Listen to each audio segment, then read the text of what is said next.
My name is Clara Towson, and I'm a friend of the show. Boom. I am Francisca Jorge, and I'm a friend of the show. Perfect. Hi, my name is Susan Leemans, and I'm a friend of the show. My name is Zainab Sammaz, and I'm a friend of the show. Boom. Hey guys, my name is Sasha Vickery, and I'm a friend of the show. Boom. Hi, my name is Lloyd Harris, and I'm a friend of the show. Perfect. Hi, my name is Jaime Faria, and I'm a friend of the show. Boom. Yes. Take one. Well done. Hi, my name is Jasmine Paolini, and I'm a friend of the show.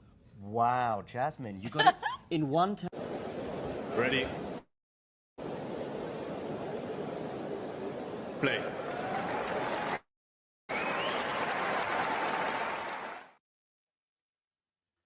Hello, everybody, and welcome to what is a preview show for the Miami final, which is going to be contested between the 38-year-old Novak Djokovic, of course, 24th time Grand Slam champion, 40-time Masters 1000 champion, 6-time champion here at Miami, and not to sound like a boxing commentator, giving everything in terms of what the achievements of the man is. The guy who is also going for his 100th, yes, the big 100 title today, also today, so going for it tomorrow when we're recording this.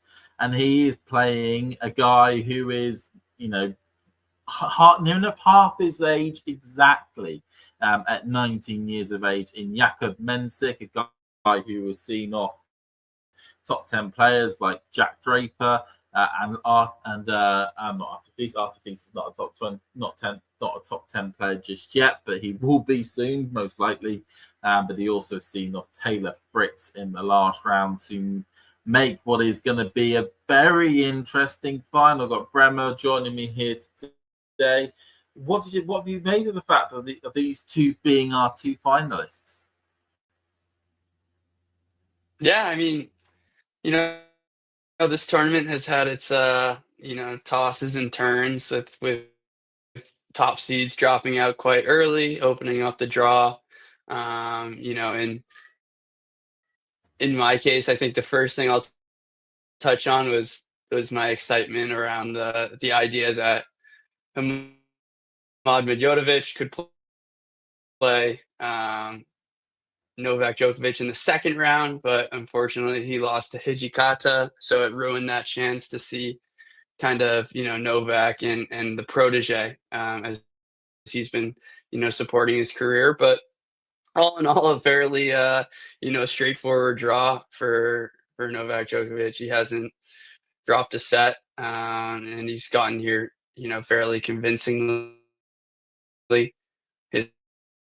His toughest test so far would probably be Sebi Korda, who could have taken that second set and pushed it to a decider, but Djokovic definitely locked it in there when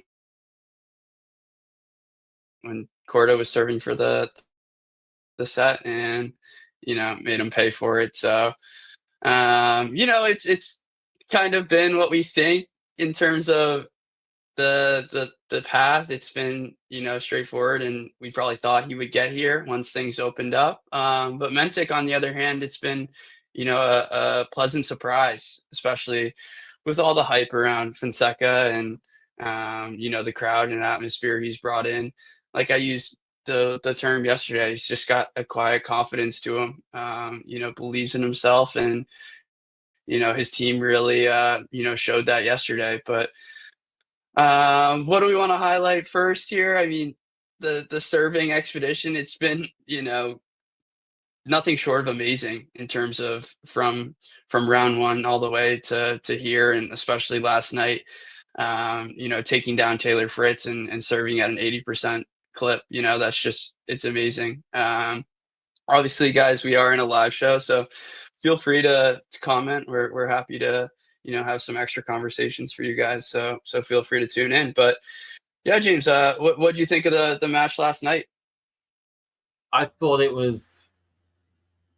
Oh, it's one of those things where Mensik clearly came and was not phased by the arena that he was in. It would have been so easy for the man to have, say the man now, he's sort of going into his late stages of 19 years of age.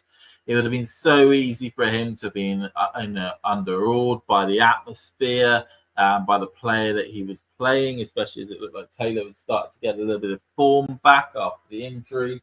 But he was the more solid. And the one thing I really enjoyed, or what was really telling, was the way in which he took on the ball at any moment he had. And it was one of the big factors which probably decided this match, was that there was points where Taylor Fritz wanted to lock into long rallies, cross-court backhand exchanges, and Jakub Mensik had none of it for large parts of that match.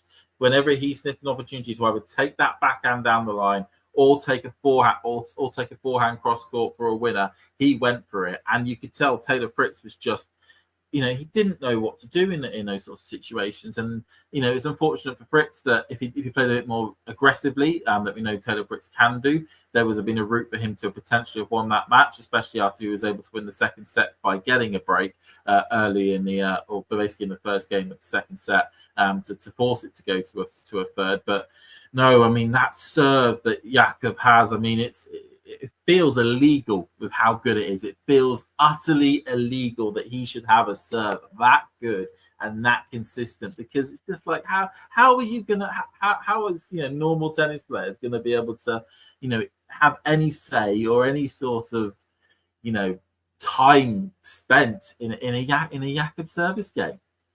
Right. A few things to touch on. I think, since we're talking about the serve, it's pretty crazy. Like, at just 19 years old, we talked about his frame yesterday. I think he's probably like 6'4", but he's long, and that gives him that elevation on the service motion, and he's hitting more down on the ball. But that slider, it's like a off. It's not a full slider because it's hitting it so hard, but on the deuce side, it's just untouchable. So it's just so impressive to see a kid with, we'll call it like a top 10 serve. I think he's definitely inside the top 10. And then, as I was talking about the backhand, I think it's so special. And it was on full display again last night. So you just take that combo, and obviously we think that forehand is usually the bigger weapon for a lot of our ATP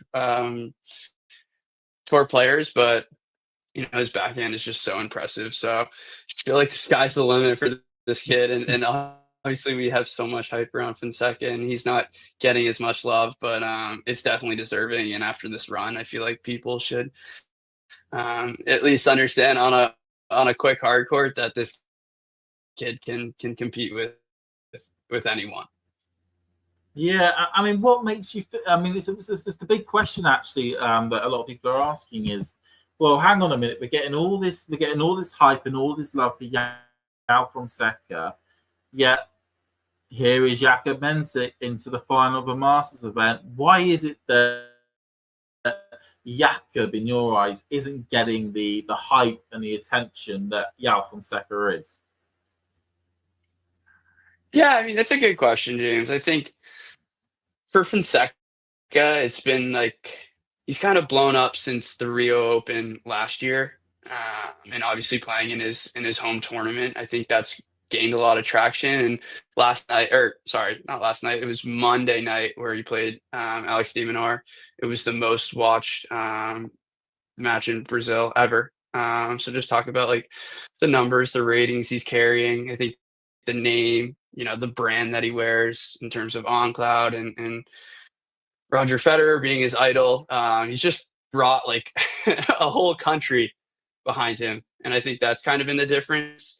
Mensik, his breakout tournament was Doha, where I don't know about the timing. I don't know how many eyeballs were on it. But obviously, he's going to be probably, the top Czech player right next to Mahach. So I think like more people will start getting, interested in evolve. But just I still go back to like kind of the way he carries himself on court. It's not as vibrant, let's say, as Fonseca, where he's consistently kind of has that Carlos Alcaraz feels, where he's looking for highlight reel shots. He's looking to pump up the crowd, whereas Mensik is like a little bit more about his business. The serve is so deadly, the plus one, like shorter points, not as many like highlight reel shots.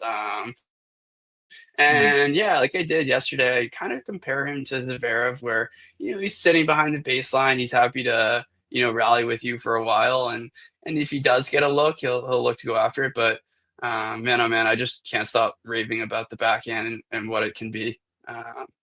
So yeah, I don't know if you have different thoughts on that, but that's kind of my take in terms of Fonseca kind of carrying a whole country on his back right now. For Brazil. Yeah, I think you touched on a lot of good points. First of all, about the fact that you've got a country of over 200 million that are right behind this kid already, which is just mind-boggling to sort of feel like. We know with the Brazilian fans that when they have an idol they can get behind, they get behind them. I mean, we see that with Ayrton Senna back in the late 80s, early 90s in the Formula One with their football teams and their football stars. They are, they're a nation that loves their sport and loves the people that compete in those sports.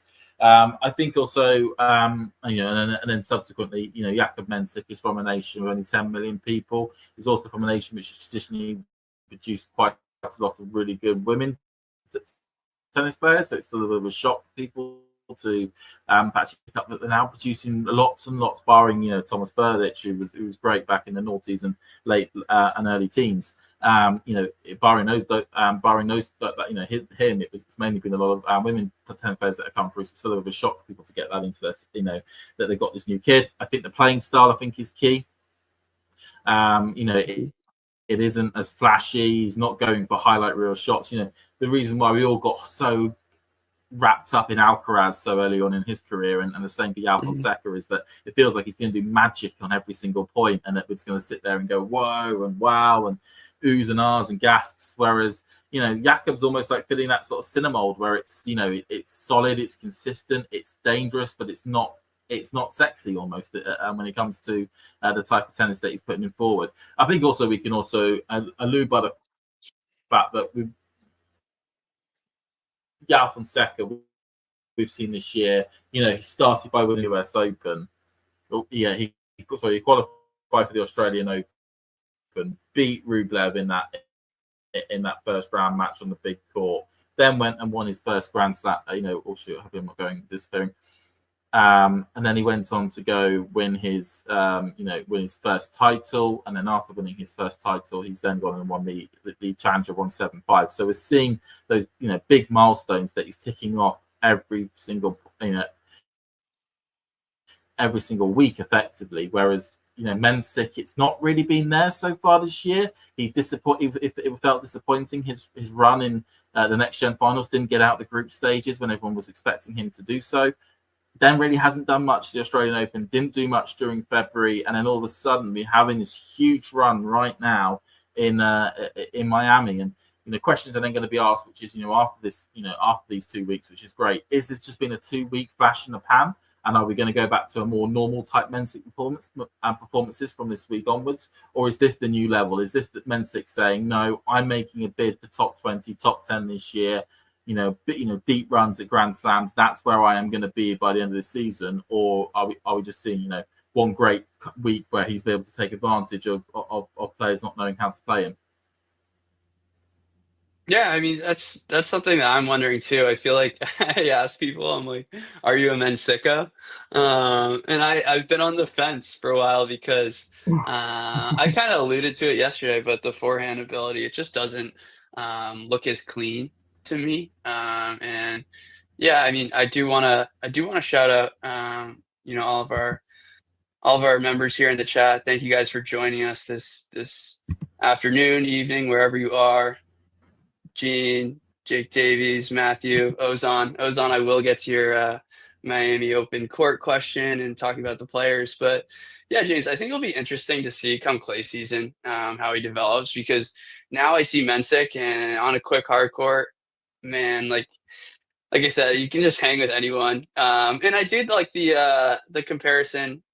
Who made it to her catch? Yeah, I think it was Jean who made that comparison. Yeah, I mean, Kubi, like I've wanted to have more praise because I thought he was getting better in rallies and having that ability to hang with top players from the baseline, but just it's still not quite there. And I thought it was developing, and he's under new coaching now, so hopefully it'll continue to develop. But it'll be interesting to go on the clay and see a little bit more time. Like when you think about Zverev, and that's who I continue to compare Mensik to, just from like the backhand side and the serving ability. That ends up being arguably his preferred surface, and has all that ability on the serve +1. But having that time on the forehand and backhand wing, I think that can help Mensik out a lot as well. So definitely something that will continue to monitor. But it's a new season come next week, so he'll definitely be so happy about the run and jump he made. Since just the first 3 months of the season. But like I said, it starts again, and new opportunities. Because look, I'm just saying this off the top of my head. I don't know if he has really much or anything to defend this clay season. So go into it with a open mind, open opportunity to continue to grow and improve.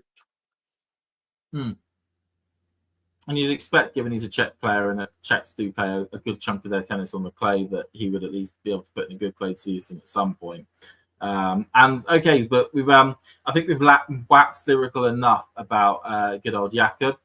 We now need to talk about, of course, Novak, who himself has been putting in very strong serving performances. In his last 2 rounds, he's averaged above 80% first serves in.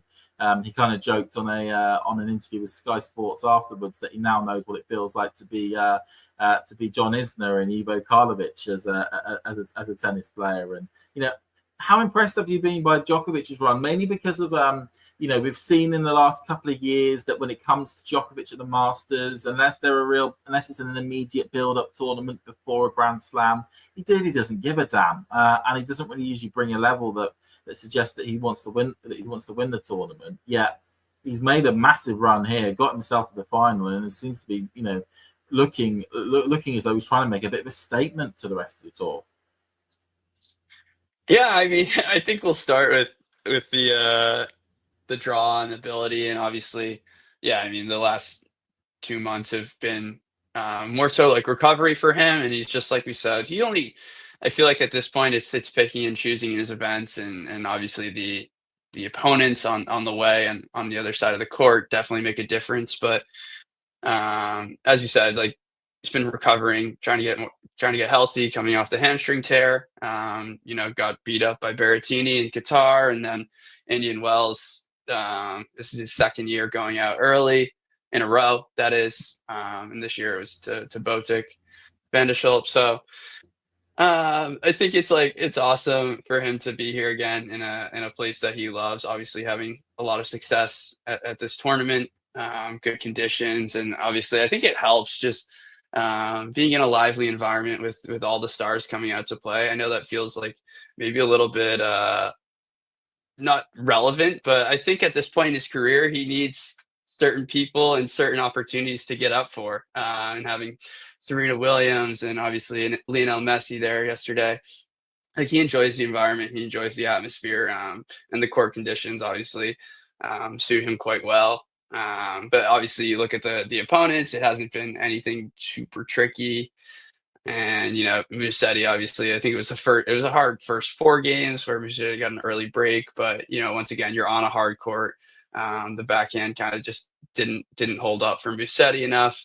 And then Seb Korda, we talked about I think it was a tough match, but ultimately prevailed in the end, and then gets a super tired Dimitrov. That wasn't much of a match. So he's done his part. He's done his part. Hasn't had to be too much work, but now this test will be different. It'll do a little bit different, just because we're talking about the best returner in the world, maybe of all time.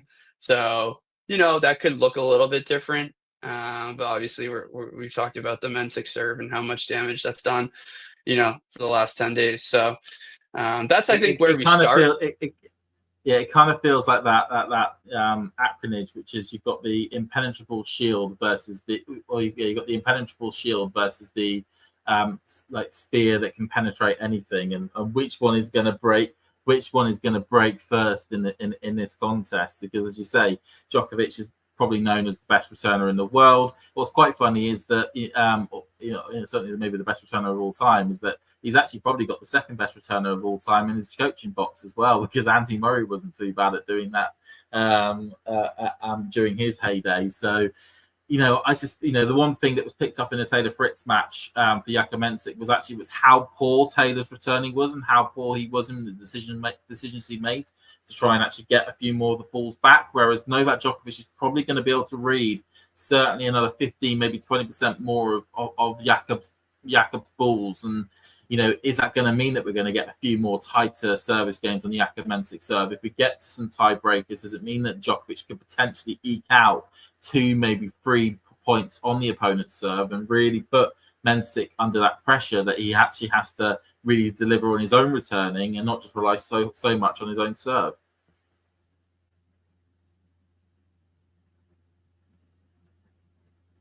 Oh, you've muted yourself. Apologies. I was saying, this is what, you mentioned yesterday in terms of now we're in his by far, biggest match of his life, and he's playing against his idol, which is of course, such an amazing opportunity and something to, be so proud of. But, how much nerves will there be? And like, especially in those first few games, can you get out to a smooth start, get a couple holds and get yourself into the match? Or is it going to come from, the get-go? Where you're missing a few first serves and Djokovic gets to look at a few second serves and get himself into rallies and really, knife down as he does so well. So what do you think about the nerves here for Mensik? Well, I feel like if nerves were going to play a factor, they probably would have done already. I don't think nerves are going to play too much of a factor. Maybe if he is in a situation where he may be looking to serve out the match, or potentially that he needs to actually win a couple of points on a tiebreaker to win the tournament, maybe we could see some nerves maybe start to creep in there. I probably said the word maybe too many times in that one sentence, but we'll go with it. So yeah, I would certainly say I don't think for large chunks of this match he will have that much nerves with him, or at least visible nerves, because I think if we were going to see those nerves, it would have come out in the Taylor Fritz match. It would have come out in the quarterfinal against Feast. We've not seen that to this stage, which suggests that his ability to handle nerves is so good for somebody so young. And also, he'll be fearless. I think a lot of what his box and his coaching team will tell him is, look, you're playing arguably the greatest player that has ever played the game, who's actually playing decently at the moment. You're just a 19-year-old whippersnapper kid. Go out there and just play your tennis and just see what can happen. I mean, what have you got to lose? And that may help him calm the nerves down in his side point to just go and play really well against Novak. And as I say, I think it would only ever be in a situation where he potentially does have something to lose, either serving it out or being very close, maybe 5-5 in a tiebreaker in the second or third set or something like that, would be maybe start to see some nerves coming to the forte.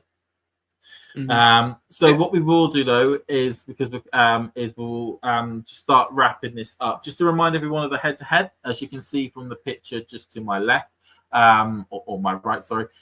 You can see that they did play once before. That was at the Shanghai Masters last year in the quarterfinal, and in that contest, Novak Djokovic won that match 6-7, 6-1, 6-4. So Novak already has a win against Jakub on a pretty fast court as well, which may play something into how this match may end up playing. Big question: who are you going for the win, and by how much? Yeah, James, I feel like I'm thinking in a similar way as I did yesterday in terms of just the serving ability. He can get himself to a breaker, and then kind of who knows. But obviously, I was fairly, I'd say, confident that Fritz would come out in those breakers. Of course, he said he wanted to get one, but we saw some nerves for Fritz too, and I feel like he was kind of playing into Mensik patterns last night in terms of he did talk in his presser about he was looking for that forehand battle, those forehand exchanges, but he said he just like wasn't feeling the forehand as well. And he was lifting it up a little bit too much, which was allowing Mensik to, be more aggressive and flatten that out. For Djokovic, I feel like he's going to nail down the tactics early and really make Mensik play like attacking tennis, especially in tight moments. So I kind of lean the same way as I did yesterday, I guess, in terms of there's ability to go to a breaker. I think in one of the sets, I definitely think it's Novak and straight, whether that's 6-4, 7-6, or 6-4, 7-5.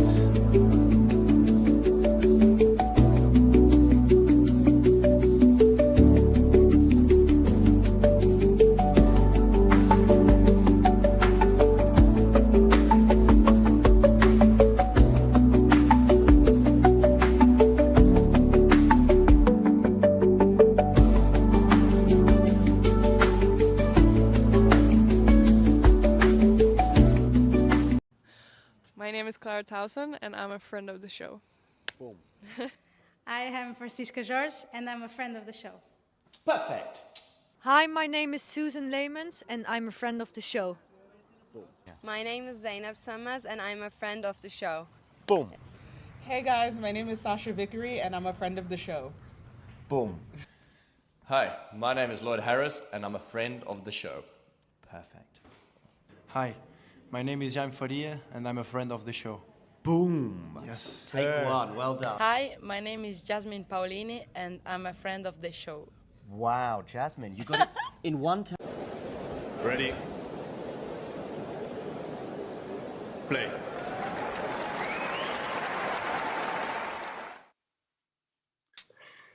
Hello, Fergus. How are you doing?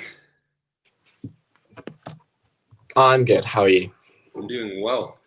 Excited for this match. Glad that it's finally happening. 7. Long rain delay in Miami today, so about 5.5 hours behind schedule here. Yeah, it's been a long wait.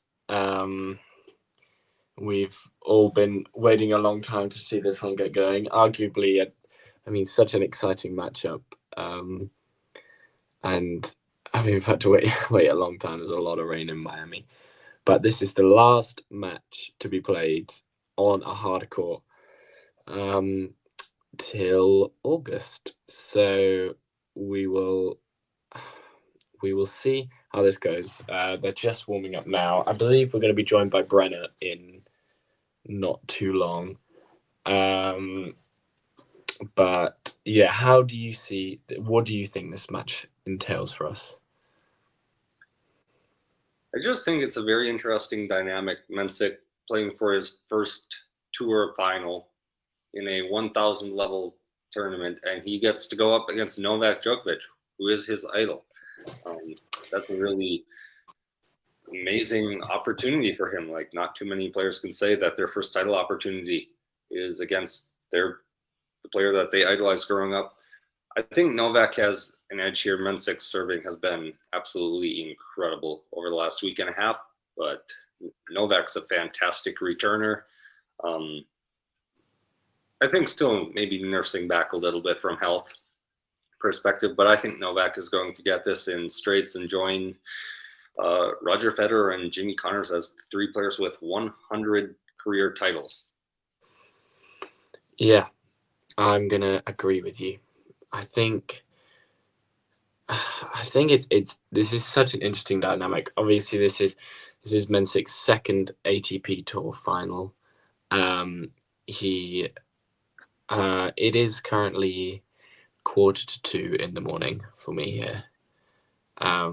So another late one for me, but no change there. I've just completely forgot what I was going to say. Oh, yeah.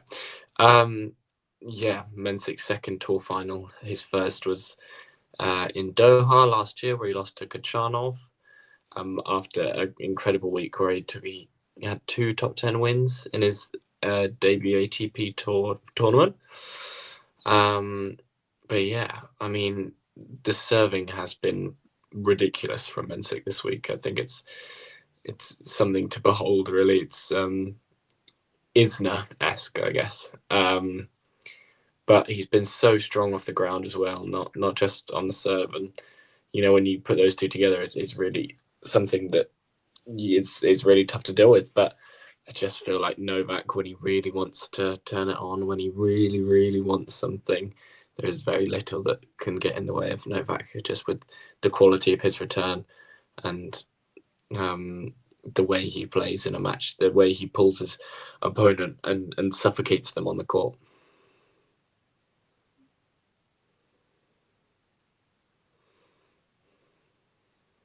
Yeah, I think this will be a really fun match. They played once before. I think there was a graphic up before. They had played in Shanghai last year, a 3-setter. Mensik took the first set in a tiebreak, and then Novak kind of ran away with the last 2 sets. Yeah, it's on the screen there, 6-1, 6-4 in the last couple of sets. So, I don't know. It's always tough. I think Shanghai's in the Asian swing just in general. It's a very different part of the calendar than it is right now. So, different court conditions, different time of the year. Players are maybe a little more fresh right now. So, match is about to begin here. They're running out onto the court. Go ahead and hit like on the video if you're watching on X, Twitter, YouTube. About to get started here. Mensik will be serving to open the matchup. We'll see very soon how far ahead or how far behind my stream or your stream is. Yeah. You might be a couple of seconds ahead, but that's okay. Yeah, I mean, we'll see. I think this could. Mensik's dealt with pressure so well this week, as a whole, and I wonder whether, if it starts to get tight, 4-4 in a third, whether Mensik will just start to tighten up and not be as free flowing on that first serve. I mean, nerves. Your first ATP Tour final on the line. I mean, that's a pretty decent way to start it. Hello, Brenner. How are we doing? How we doing, guys? How we doing? All good. Well, where are you at in the match right now, Fergus? I've got 30 love. I have 30 love too. All right, perfect. Yeah, I think. I mean, no signs of early nerves from Mensik. Oh wait, no, I don't have 30 love. Now I have 30 love. I thought it was 30 love, but it was a let. That's my fault. I don't have the sound on, so I can't tell. I don't know why you can't see his messages, which is strange, but yeah, Jake's he's a great guy, but he's inebriated. We'll use that word.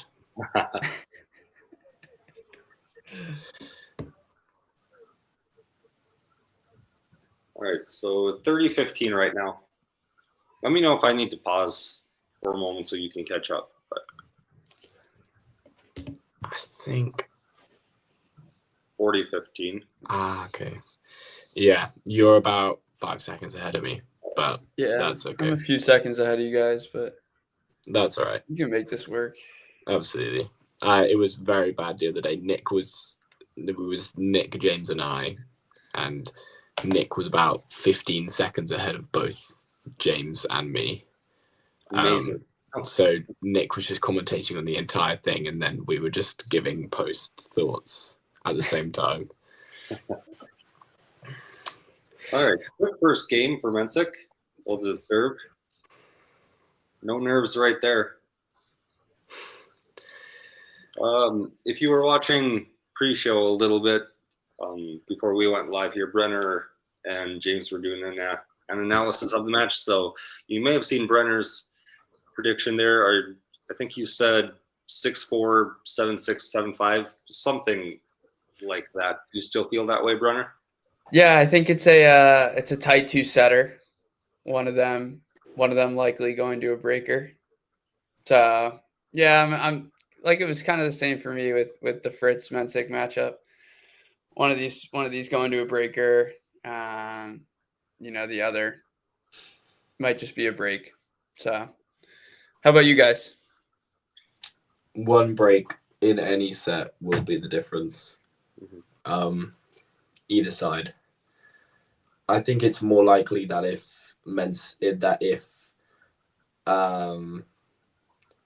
just think the Mensik serve's been so tough to deal with this week. Just with the amount of times on pressure points he's pulled out a huge ace wide or a huge ace T. It's a bit ridiculous. But you have to remember that Djokovic is the best returner of all time. And there is very little arguing with that. Bit of a nervy start there from Djokovic on serve, though, pulls that forehand into the net. First final for Andy Murray as a coach. And Scott, I'm sure, will be turning in his bed right now watching this match, hoping that Novak gets across the line so he can tweet about how good Andy is as a coach. Exactly. We got our first little opening here. Love 30.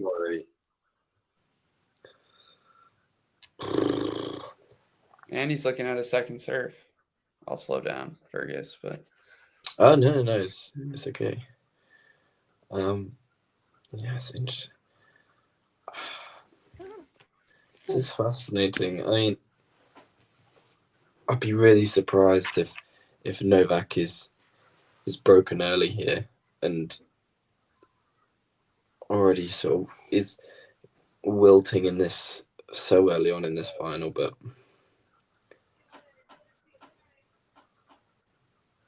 Drop shot attempt, not quite good enough there. 15-30. I think we've talked about the nerves from Mensik's side a little bit. Wonder if there's also maybe a little bit of nerves for Djokovic going for title number 100. Just wonder if that affects him at all. Of course, he's typically mentally one of the strongest players on tour, but I mean, it's a massive accomplishment, and you've had an extra 5.5 hours to think about that. So, yeah, I think maybe he has like one of the top 3 mentalities in tennis ever on the men's side. And I just think that having achieved so much, this maybe, I think he's probably, if this was a slam final, I think it might mean going for number 25. Things might get a bit tight, but I think deep down he's confident that he can get this and that he knows that he can pull this out of the bag. 2 break chances now after Novak pushes the forehand wide. 15-40.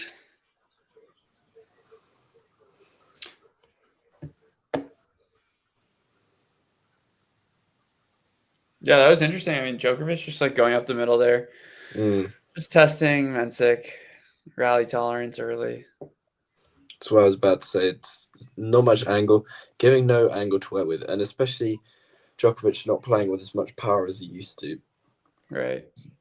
He uses the angles so well. So you take away the angles of the court, and it's tough. Right.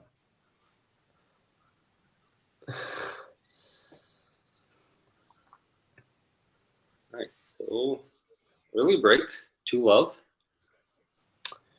Wow. Interesting start to the match. I'm not sure that's how I saw this one opening up, but no, long ways to go. Not a lot Mensik had to do there. Get the return in, and then Djokovic making his own errors. Really. Yeah. I think I agree with Kostov. I'm going to butcher this. Gerolitis, maybe? I don't know how you pronounce that, but yeah, I'm not sure. I love the kit. But.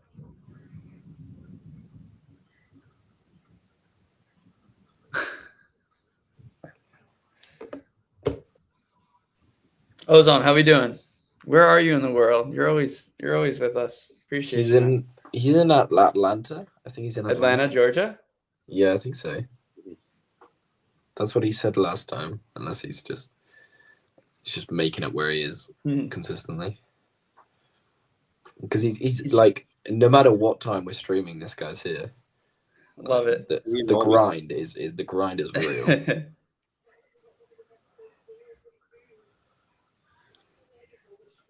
Yeah, I mean, the only thing I could pull out from, I guess, those last 2 points is like Djokovic, you know, he missed wide on the inside out forehand.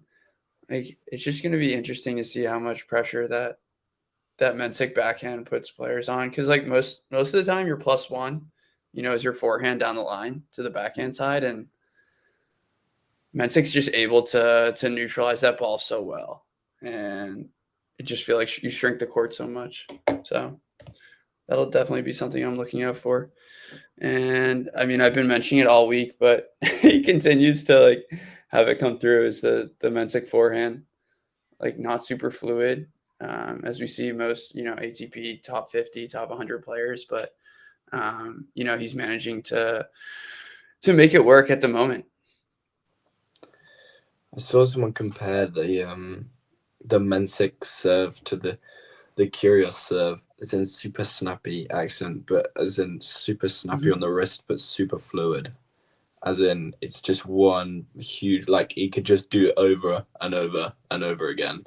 Like, and I think that's a very fair comparison.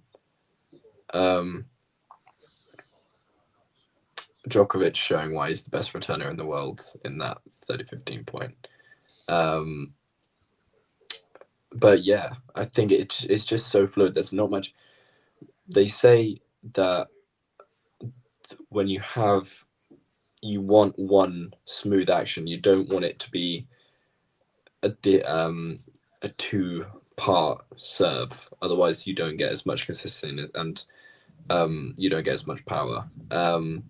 But with the Mensik set, it's just like it goes up and it's just a huge snap of the wrist and it comes straight back down with so much pace on it. It's a bit ridiculous. I don't know where you guys are at, but now it's 30-all for me.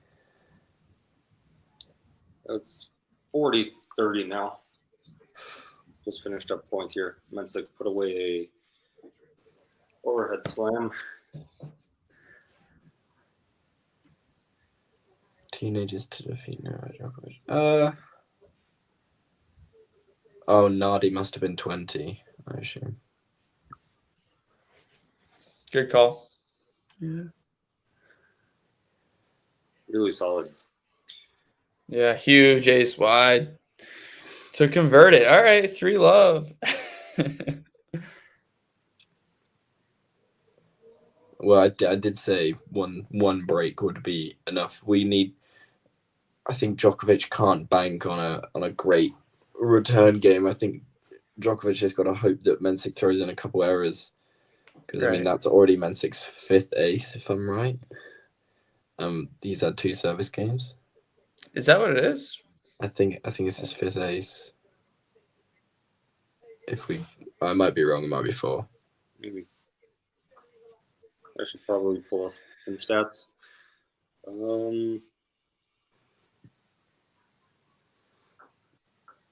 Or maybe the stats just aren't updating. How many does it say? I'm trying to find them right now. Flash score maybe has them. Yeah, I was on. Mensik is showing absolutely no nerves so far. He hasn't showed any nerves or the most nerves I've actually seen Mensik produce this week was the very start of the Draper match, when he went 3-love down immediately because he was broken in a really poor service game, and then since then, literally 0 nerves I've seen. So I wonder whether if he wins this first set, and then we get to 4-all in the second, whether he's going to start thinking about it a little too much, and whether the serve starts missing a few first serves, and he tightens up on that backhand on the side, and Djokovic swoops in, and then it could Yeah, who knows? But at the moment, it's all Mensik.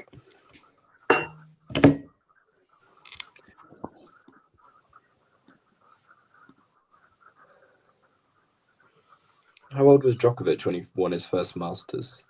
22? 21? I'm going to guess. 21. I think 21 too. It's 2009. 9?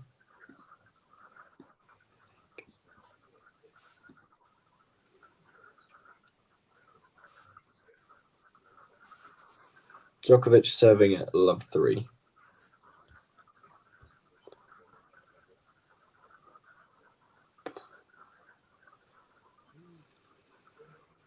Bit of a loose forehand there. 30 love now.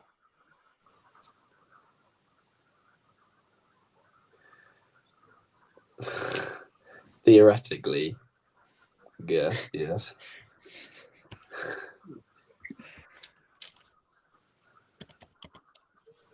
Nice ace from Novak. Right down the tee. One thing you can never do is count out Novak. He could literally be hobbling around the court, look like he's got one working leg, and he'll somehow win the match.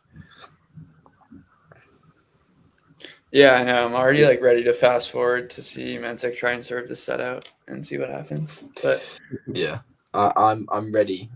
I'm ready for 6-3, for 5-3, and then Mensik Right. serving, because I feel as though that's just what we're inevitably going to come for. It's a decent crowd. Yeah, It's happening quite late. this is I mean, this is a bigger crowd than I think the Indian Wells final was. yeah, I mean that final was such a disappointment, but yeah, 3-1. The Dreams were happy about it, so that's all that matters to us. That is all that matters. Yeah, 3-1. I think in these Mensik service games, the first point is so critical. yeah. I mean, like that was an like it was just an open court, and he probably hit that forehand like 90 miles an hour for no reason. Yeah, missed it wide. Yeah.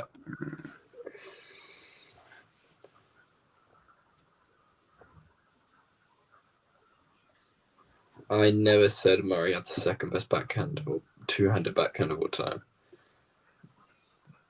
I reckon he's top 5. It might have been James who said that, actually. I think it was James. Oh. I think he's okay. I think he just slipped out of it. Sorry, Fergus. You're going to see it. That's all right. Interesting fall.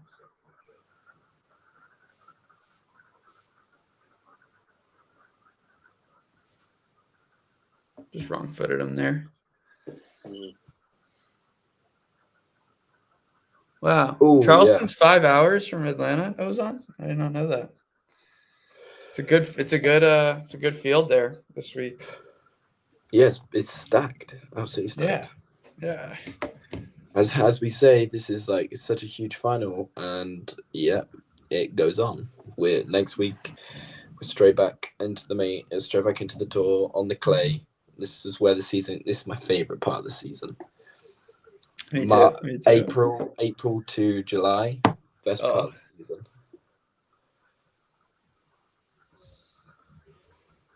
We got 5 tournaments next week, all on clay. Mm-hmm. So, I mean that ace down the tee is just so big. It's just so big. It's Petchy Pericard like. But I almost think that Mensik is so much more polished than Petchy Pericard. Like watching him play, like yeah. I think some parts of his game are. Some parts look a little more smooth. Movement might be a little bit ahead of Petchy Pericard right now. I think it's yeah. No, they're in totally different fields right now. I mean, the backhand in terms of rally tolerance, yeah, movement. you know, it's you put him on the Paris Masters, yeah, they probably play 2 breakers, but it'll be fun to see the Pericard backhand on the clay. You know, he won Lyon, obviously that got him started, but with some of these you know, slower clay courts, he's got a little bit more time, and the backhand isn't picked on as much. So that'll be fun to see over the next few months. Yeah, because you could definitely say that the Pericard backhand is definitely his weakness. He's obviously got a big forehand, and that serves obviously ginormous. So we'll see how he picks it up on the clay. I'm interested to see how Mensik obviously are having so much success this week, then adjust going onto the clay. He's I'm gonna have to double check whether he's on the direct entry list for Monte Carlo, but I assume that'll be where he's headed to next. I assume he is. Djokovic does look a bit flat. I agree. I feel like he's not had no fist bumps or shaking of the racket or anything like that. So we'll see if he just has one moment of Djokovic sort of swagger that gets him going. Yeah, I mean, it's always tough playing the big servers. Like, you're just not really getting much rhythm. You look at all of his. I mean, I thought this field was like, or the draw was like, you know, pretty straightforward, but a bunch of you know, guys who are like willing to get in the rallies with Djokovic, and obviously that plays into his factor. Tonight we've maybe had 1 or 2 rallies over 12 balls, so you know, you're just like not getting as much rhythm there. Yeah, Fonseca has been Mensik at the ATP Next Gen finals in last December, not November. Good serve down the tee there. Open up the serve game for Novak. Yeah, I think it's a sty under his eye, just like kind of like I don't know, like a cyst maybe a little bit under your eye. Nothing like too serious. No. He's played through worse, I assume. Yeah, it does look like a sty. Are you seeing Evans? If you're talking about Dan Evans, that's because he's playing challenges. If there's another Evans that's ranked, there's not another Evans ranked above Dan. So if you're talking about another Evans, then I don't know. He's playing in Barletta this week, if you really are committed to watching Dan Evans.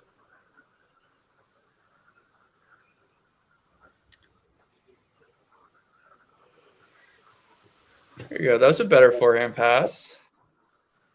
Even though the first ball was right to Mensik. Well, second time is the charm once in a while. But that second one was much better. 30 love. That first forehand pass, I mean, Mensik could have done anything with that volley. Right.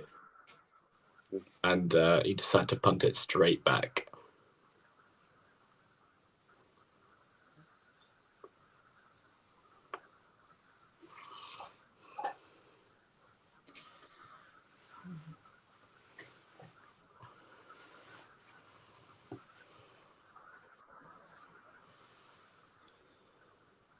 There we go. Straightforward hold. Yeah. All in all, a good hold. I mean, didn't we say we're kind of just waiting for 5-3 and watching Mensik serve it out? Evo is Evans' nickname, Jane.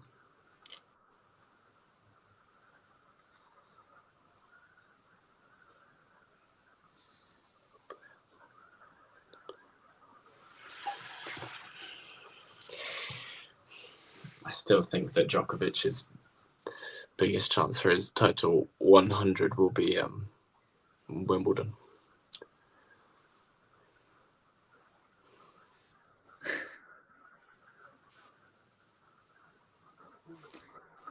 Yes, I have big hopes for Johannes Monday. Not to sound too much like Damien. I love his game. I have high hopes as well. My two biggest hopes at the moment are Charlie Robertson and Johannes Monday. That's about it. I'll tell you on that, Ferg.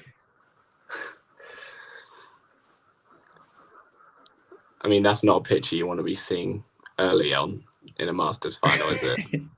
Djokovic just on the floor. It looks a lot worse than it is. Yeah, it looks like Djokovic has been like taken out by a sniper in the crowd. That picture does make it look quite bad.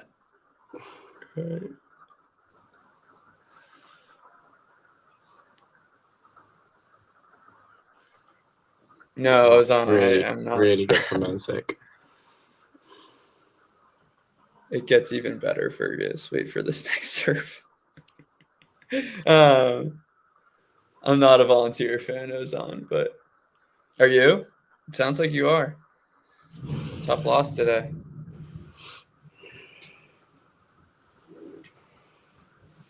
Did you see that serve, Fergus? It's about to come up. It's just, what is that? I want to know. No, I want to know speed. I reckon that's like 125 out wide.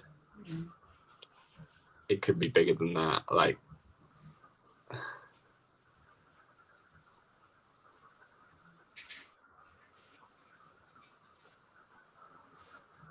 can you imagine if he wins it tonight and then then calls it a day?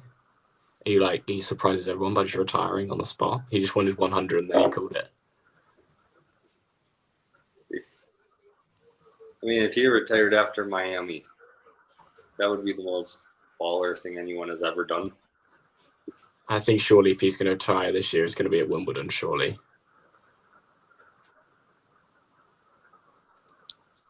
If he retires this year. If he retires, yeah. He could do a Wawrinka and just keep going till he's like 47 and still be ranked like 6 in the world.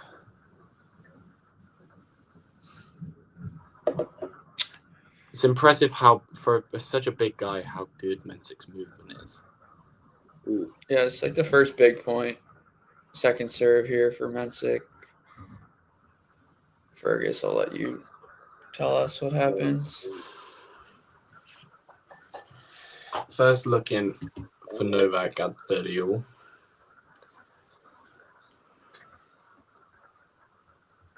Oh. Break point chance number 1 here. Oh, yeah. Here we go. Ozan, it's for the love of the game. That's why he's still grinding those challenges. It's the love of the game. Cilic, Booster, Wawrinka all playing challenges this week. It's just because they still want to play their tennis. The Google scoreboard. Yeah, Google scoreboard's got us.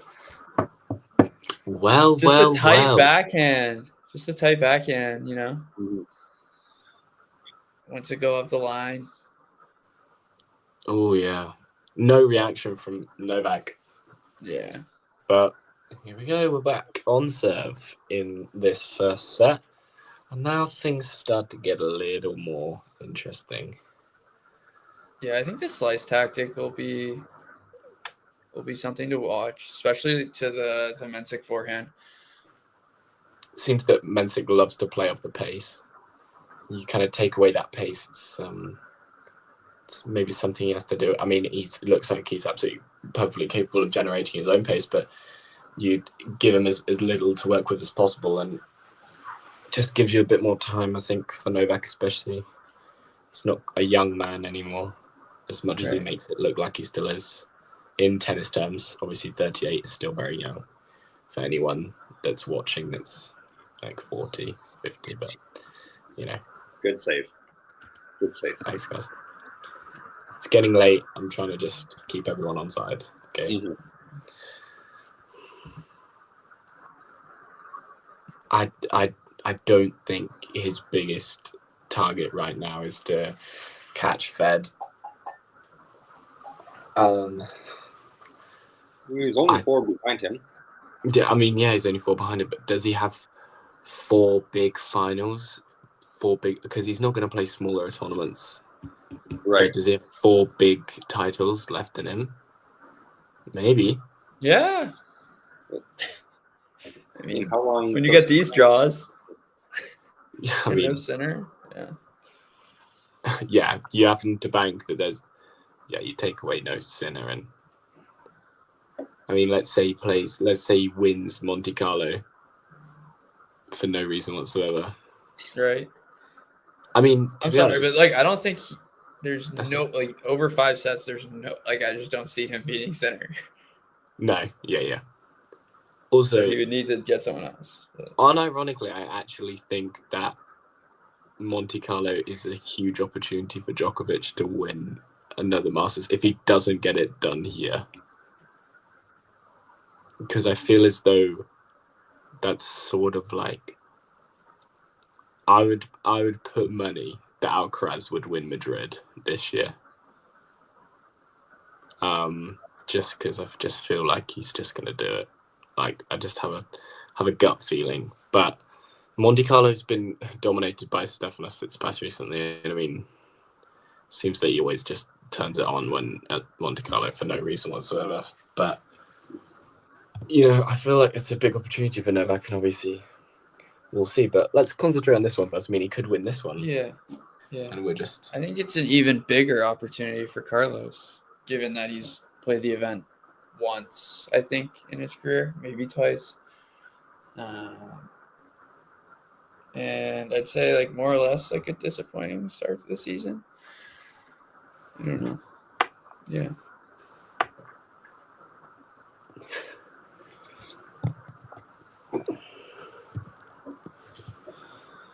All right.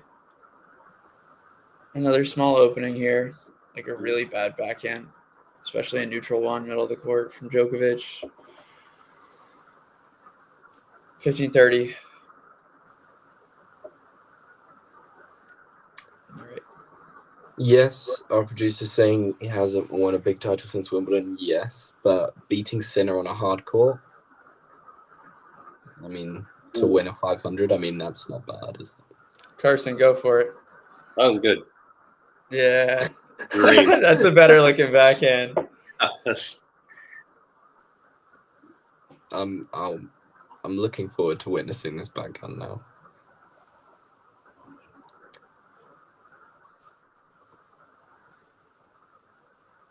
Let us know when you see it. Yep, that is how you do it. That's pretty much standard Djokovic right there. No nonsense. Makes it look so easy. All right. Yeah. Next point is also quite standard Djokovic. So at their peak, who was better? I mean, we could have this conversation for like 3.5 hours without even like cracking to actually who was actually better. Yuri Vesely, great call. a fantastic pull. Jean Ferrier is better than all three in his prime. Everyone knows that. Yep, true. Our producer especially. And on the off chance that Jean Ferrier is watching, just we all know that. All right, we got our point of the match. Felt like it was about time. Mm-hmm. That was a good. Fergus, you tell us what happens. Yeah, great rally. It was a misread there from Mensik, but it was actually still a pretty blistering forehand from that position on the court. Yeah, so good. It's like probably should have been able to put that point away, but just completely missed completely misread the lob. Looks as though Djokovic did enough with the defense, and it was just so good. Yeah, brilliant. You know what? I reckon Jam is sleeping. Something tells me he probably is sleeping, as it is 2 a.m. in Portugal. And Is he playing? Is he playing? Is he playing in Marrakesh? I think he's playing in Marrakesh. But anyway, that's a different topic. Is he in Portugal right now? I've been slow to see these draws, to be honest, but let's see. Oh, he withdrew from Marrakesh. Oh. Yeah. Okay. Anyway.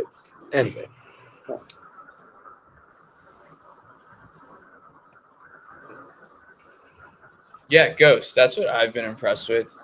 The movement, specifically laterally, for a guy who's 6'4", like he tries to maintain the middle of the court as best he can. Sliding from different directions. He's picking up the backhand from like his feet, and he's like, just lunging, and then the forehand sliding is like really impressive. So, I mean, he just keeps balance really well. His sliding on a hard court is very good. All right. It is. We did not get to 5-3. We didn't get to 5-3. We all wanted it. No. We all wanted it. We all thought it was going to happen, and it's definitely not going to happen. It's even crazier to me is that Mensik was beaten in the semi-finals of a challenger last week, 2 weeks ago, into the Dominican Republic, and now he's here in the Masters 1000 final, taking on Djokovic. Yeah.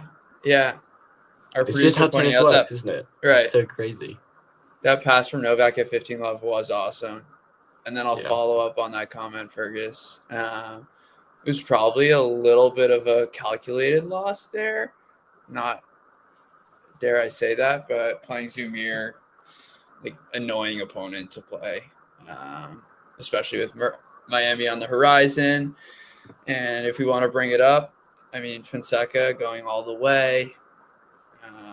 That, I don't know, to each their own. You want to say that cost him in that third set versus De Minaur, but I felt like Fonseca probably should have gotten that done in 2, but he didn't. And then the only reason why I'm thinking about the challenger is because he did play till I think it was Saturday, so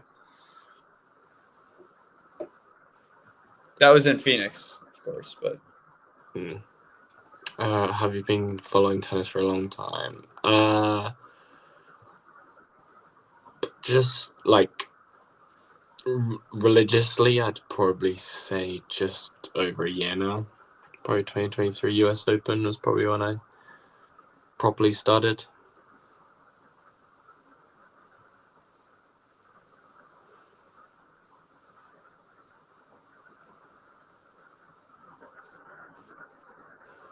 Yeah, I'd take a first set tiebreak. That'd be fun. I think one of these was bound to go to a tiebreak. So, be Mensik. What? I think of Djokovic as the tiebreak king. I don't know what you guys think, or if there's any other players that come to mind who you think are like, so locked down come that breaker. If we had Vanch here, he'd tell us that like Federer's tiebreak percentage win was like 0.3 better than Djokovic, but unfortunately we don't have Vanch. So I think actually Federer and Djokovic were probably better in breakers than Nadal, but I'd say that Djokovic probably has the edge over Fed in a tiebreak.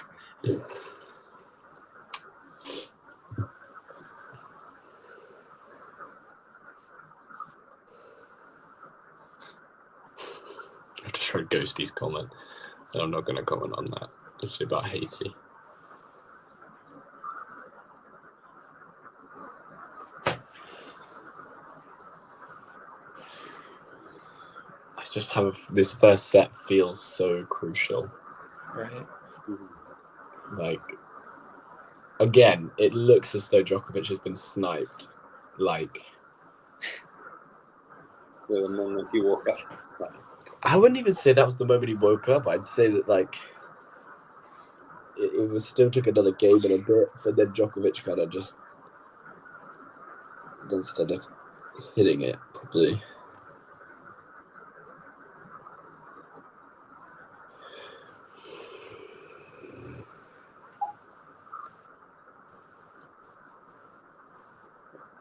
Novak's 40 love up here in this game. So, seems like we'll get to 5-5.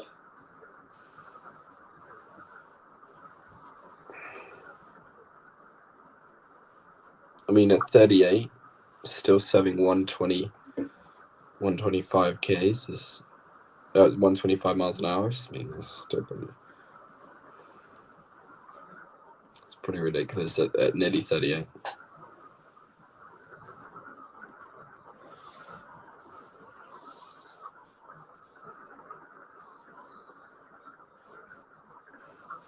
So 5 games. Oh.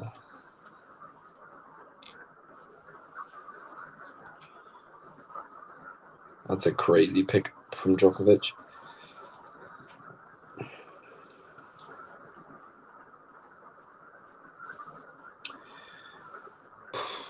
I mean, this just feels inevitable that a tiebreak is coming, to be honest.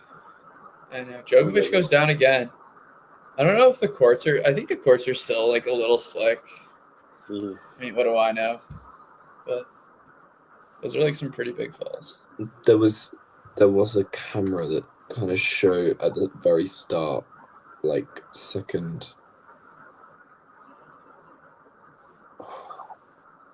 Like, the first time he went down, yeah, you can see, like, where his feet are. Yeah, that's what I was going to say. Yeah, yeah. Yeah, Noel is at 91% first serves. Yeah, he's landing them really well. Yeah, it's tough here. I mean, maybe for those who don't know, this is inside of the Miami Dolphins football stadium, so this court is built directly on top of the grass of the field. So it takes a little bit longer for it to dry just because the rainwater is soaking into the ground. Instead of like a normal tennis court, it would just like maybe run off. You could dry it up, but so not the first time there's been an issue with that in this tournament. That is a crazy return from Djokovic, what I've just seen anyway. Yeah.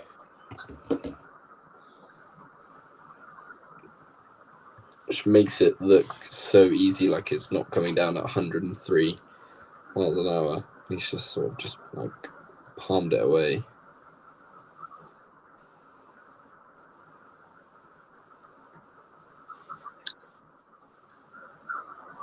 Why don't they invest in a retractable roof? Money, probably.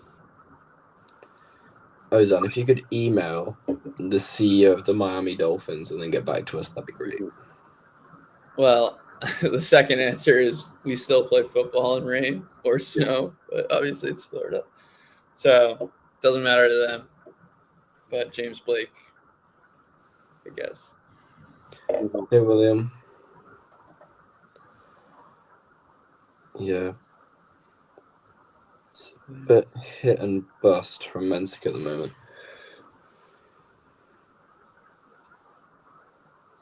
I'm not gonna lie, I agree with Ghosty on this one. I did like the old courts. They were very.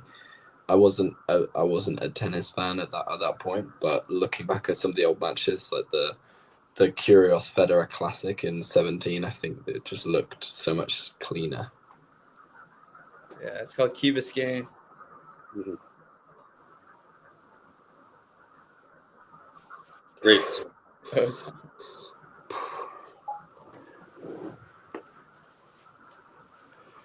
Djokovic just having a sort of berating rant at Murray in his box.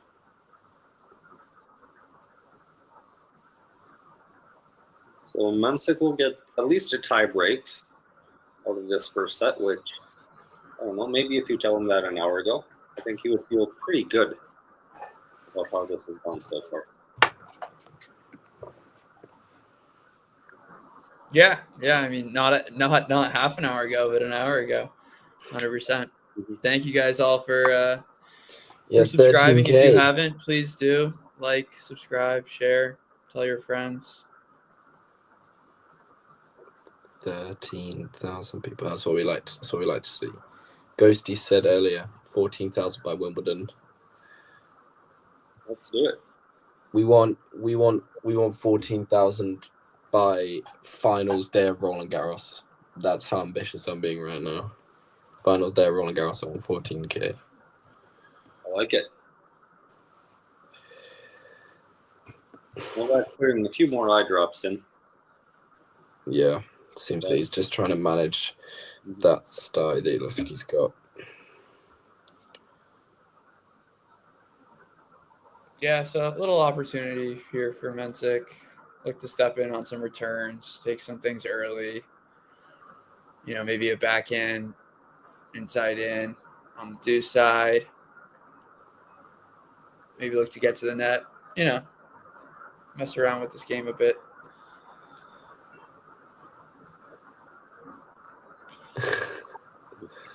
Fergus McFerguson. I like it. Yep. 20K by ATP finals. Our producer's going to mark that down. 20K by ATP finals. So November, when we're watching Sinner Alcaraz in the ATP finals, we'll hopefully hit 20K. It's crazy that Sinner's played one tournament this year and still leads the race for the ATP finals. Like, he's played a singular tournament this year and he's top of the race rankings.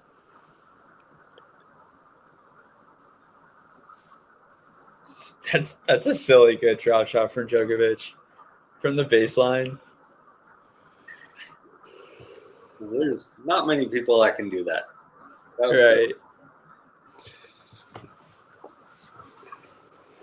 Cool. And Sean, that's a great stat. Mensik 5 for 5 in his tie breaks this tournament. 2 coming against Jack Draper. 1 against 2 coming against Fritz. Fritz, yeah, 2 against Fritz. Two actually, yeah. First and then 1 and against the third.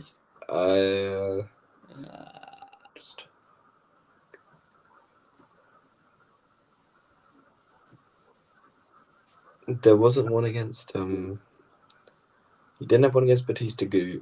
He didn't. No. He obviously didn't have a quarterfinal match because a round 4 match because Mahatch pulled out. First set versus Fees. Yes. But then it was 6-1. Mm-hmm. Our producer just making sure, just telling us that.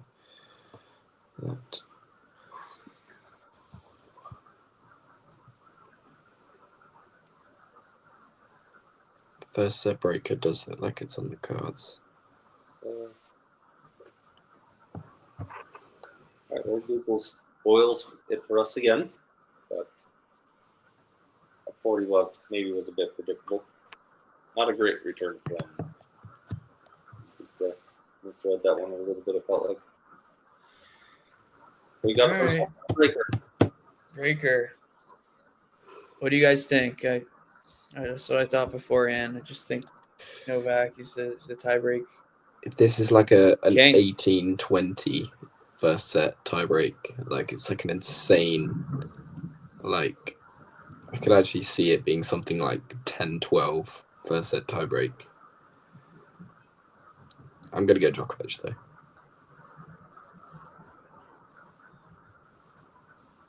To be boring. I might lean towards Jakub Mensik here. Hasn't lost a tiebreak here. The only tiebreak he has played against Novak, he won. I think you can argue he's got the bigger serve of the two right now. They're both serving very well in this match, but usually bigger serve is a benefit in tiebreaks. So. Ghosty, yeah. I mean, Fils won his first title on clay in Lyon, kind of like Pericard did, but just a year or two before. Some things just. Wow. Oh, Yeah, tough net cord. That's I don't know. You don't want the And net pretty- cord to have that big of an effect on the point, but that was a pretty fun point to watch. Right. Djokovic is just out of position from there. But unreal. Yeah, brilliant. Backhand, no looking overhead. Who hit that earlier in this tournament that I can't put my... Someone hit a very similar shot this tournament. It was Dimano against Fonseca. Yes, against Fonseca. Thank you. Yeah. That was well handled for Mensik. Yeah, brilliant. Oh, I mean, double break now. I mean, it sounds a lot bigger than it is, but with the way Mensik's been serving, I mean. Right.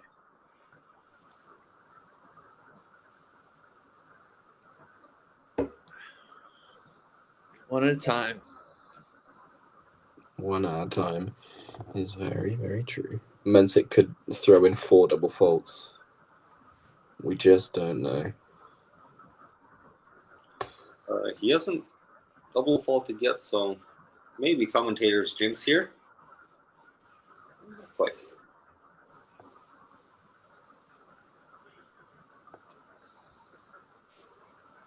for love.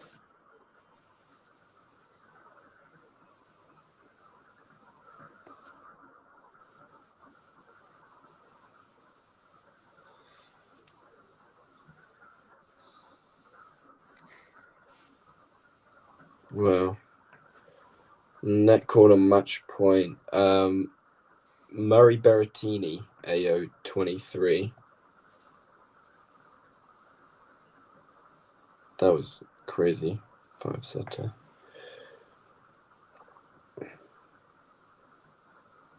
For love. Wow, I mean, Carlsen's looking pretty smart right now, saying Mensik.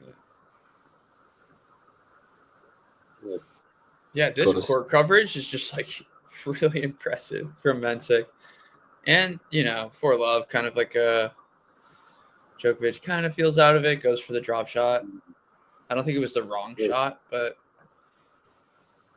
didn't give himself margin. Well, just poorly executed. Probably the right idea.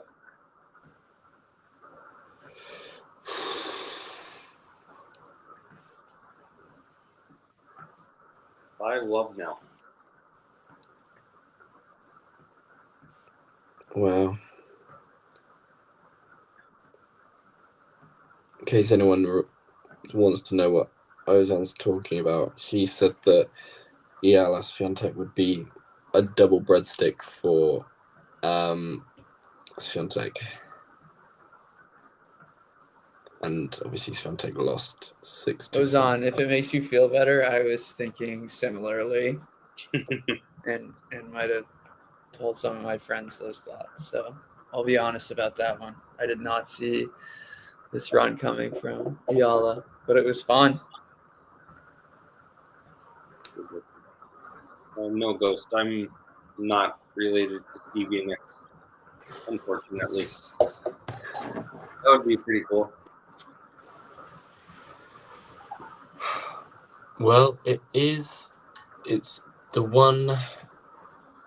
I mean, no, sorry, it's the two points on the serve. I mean, it's on the Mensik racket.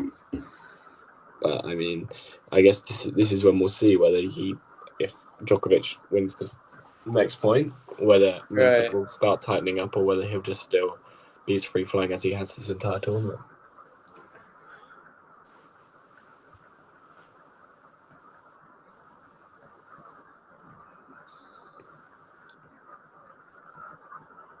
Ace wide from Djokovic, so it is 5-2. Hello, Robert. Robbie, welcome.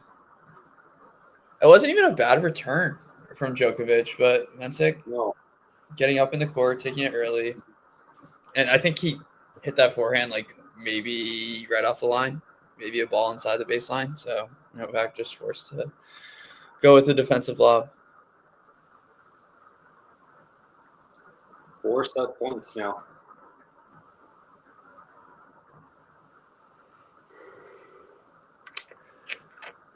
so impressive. 19, and he's played this breaker with so much maturity.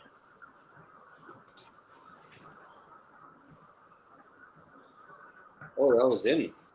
It was. Like Mensik showing there still, like he's totally out of the point, and he's grabbing these backhands from his feet. It's insane.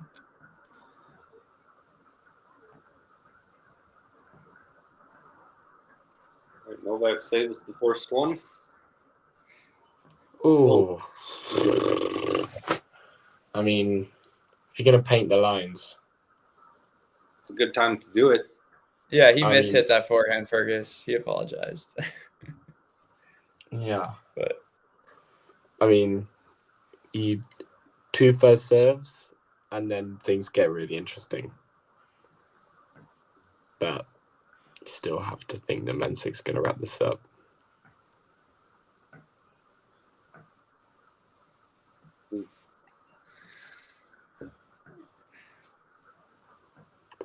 All right, job's not finished.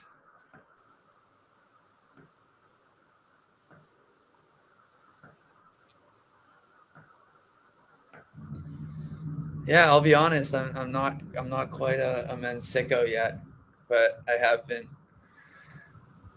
of course, talking so highly. I think he's got a top 10 serve.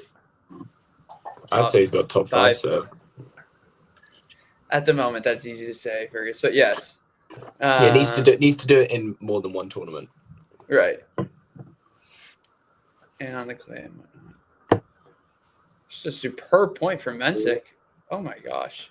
Incredible. But I think the Mensik backhand is top 5, and it's going to be like top 3. And Mensik takes the first set. That was impressive. Such a good return from Mensik.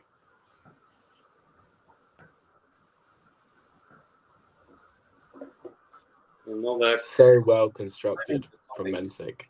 Lets out a huge roar.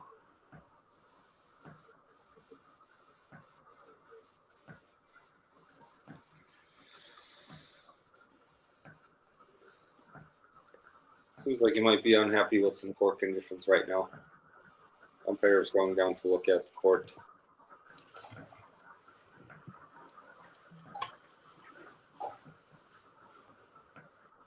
I looked away. Was that Novak requesting? Yeah. Mm-hmm.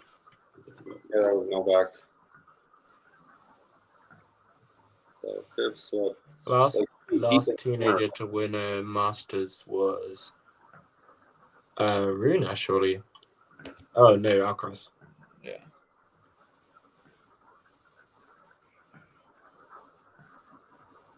I can't remember. I always think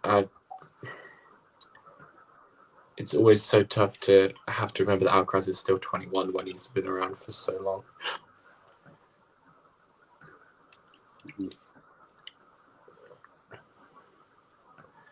Medical timeout for Novak. And Novak's taking a medical timeout here. What are the odds that Novak wins the next 2 1-1? Or 1-1? Kind of takes out. Just needed that first set to get going.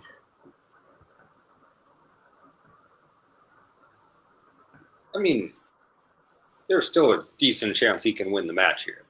Absolutely. But 1-1 is maybe. No, that was a stretch. Yeah, obviously. No, I'd never think it would actually be 1-1, especially with the way Mensik's serving. God,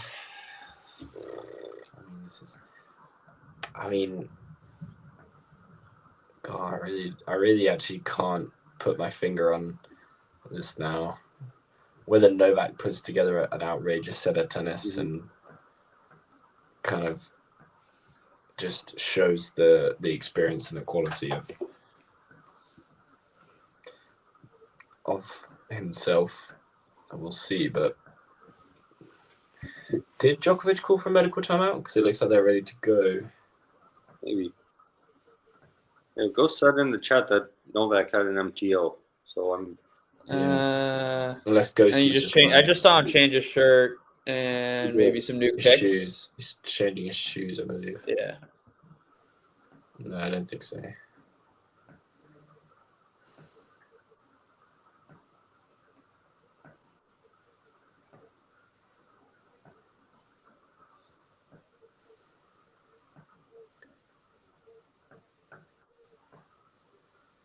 All right, second set about to begin. Carson, you predict Mensik in this match or what? I did go. Fergus, did I actually make a prediction? I don't. Yes, you said Novak. You did say Novak. Yeah, I was leaning Novak, but I think I had Novak in 3. Yeah, I completely forgot. All right, Novak in 3. Like, you're almost there. You're on your way. Time for a revise. Oh, I called Mensik to win the tiebreak though. So you did. No, you did. I don't know. I got a good run of predictions in Miami. Called Anisimova, Andreeva. Yeah, Mensik 6 for 6 in tie breaks. This tournament's kind of insane. That's like actually incredible.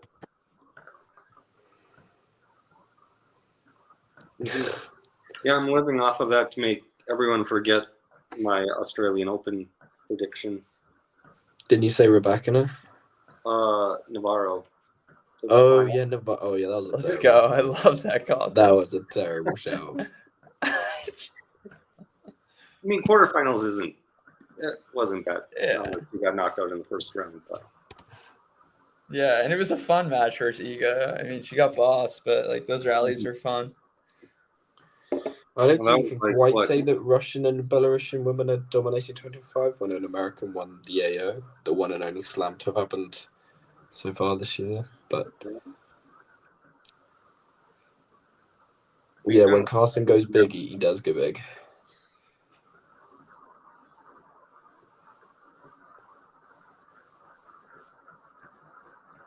Yeah, that double bounce cost Navarro the AO. So true. So true.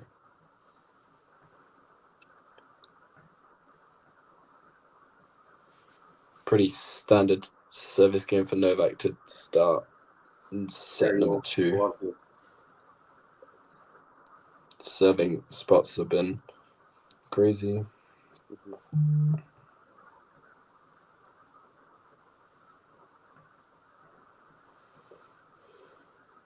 wow, I'm finally ahead of the Google scoreboard.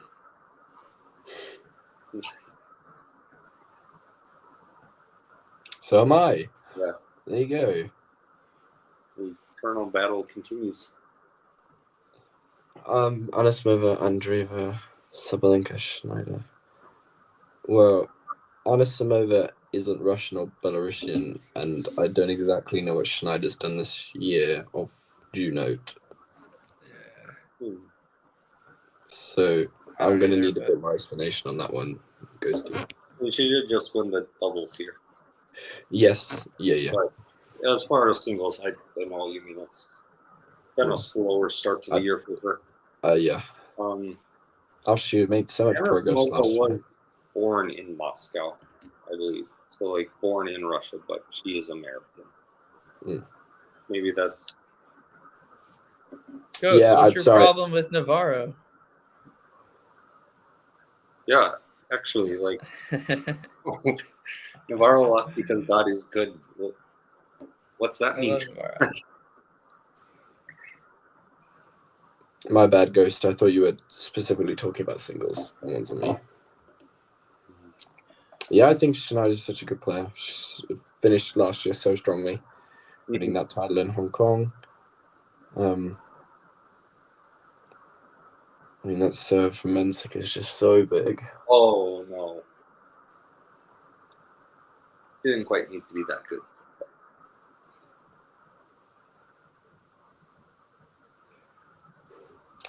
Let's not get religious here. Oh, there's absolutely no problem with that at all. But I'm not sure what that has to do with a tennis match necessarily. Oof. There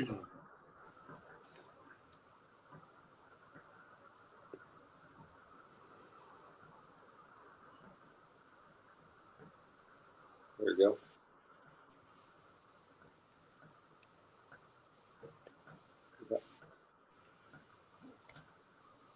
Yeah, let's not get religious here. Was it you during the Rybakina Andreeva match where we were sitting around for like 4 hours? Were you? Yeah. Yeah, I was here too. Was that you? It was both of us and then Isabel. Mm-hmm.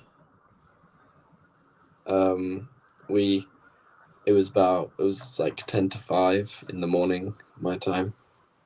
Right. Yeah, and then I called it. I was like, no, it's bedtime. It's bedtime. Another great point. Mm-hmm. Probably second best point of the match. That was impressive. Backhands on display. The sliding forehand for Mensik. Just like, that's quite a so death stare from impressive. Novak in that. I think that was just up. But. I mean, that backhand from Djokovic is so flat. It's always coming down. It's never going to come back up, really.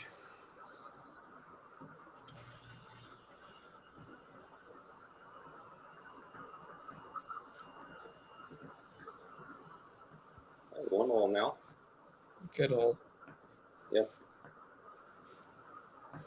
Yeah, Isabel was around for the whole match.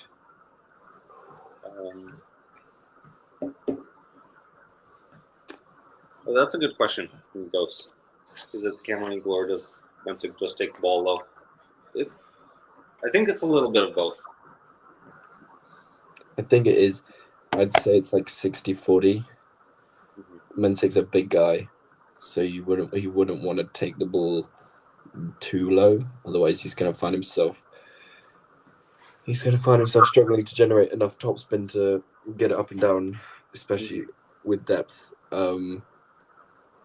But yeah, I don't doubt that he doesn't like to. He obviously hit the ball at a certain trajectory, so he's obviously been doing it long enough that he's very successful, and now he's in the biggest final of his career. So, right. I mean, I'd also mention these are low bouncing courts. Novak's a flatter hitter. Yep. But he's been on the move a lot tonight, and as I've been saying, like Mensik on the move. He's sliding and taking things late, but yeah, he's taking him super low. Kind of more in like defense mode. Hard fought point. Mm-hmm.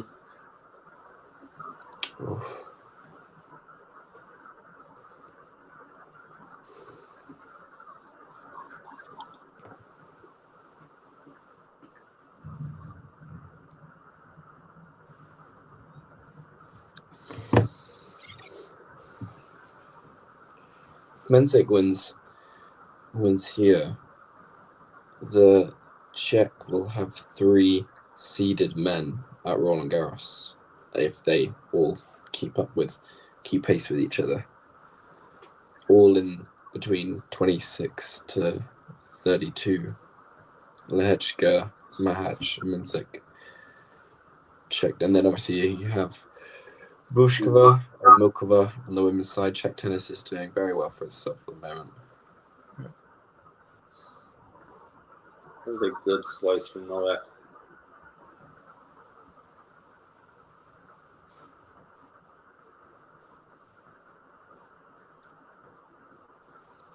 Yeah, we're starting to get some more rallies, a little bit more rhythm.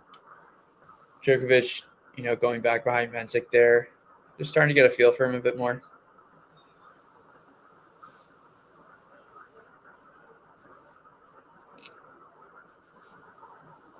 Yeah, hopefully Kyrgyzov is back soon, healthy. No. There's I love no that. way you. I love that question. There's you guys no go way first. you apologize. 95% of the time you don't even mean the apology that you are doing. So there's no way after a 50-shot rally and I clip the net cord on shot 3, I'm holding my hands up like, I'm sorry. There's no way I'm doing that.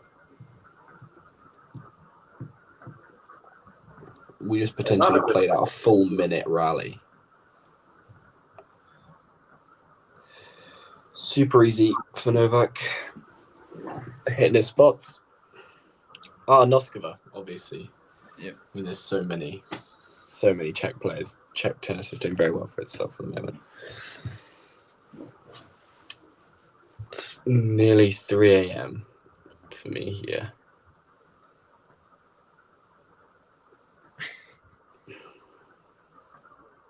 Happy Monday. Yeah. It's luckily university halls aren't really it's not like there's someone coming around annoying anyone at 3 a.m. because everyone's probably still awake in my flat, so yeah.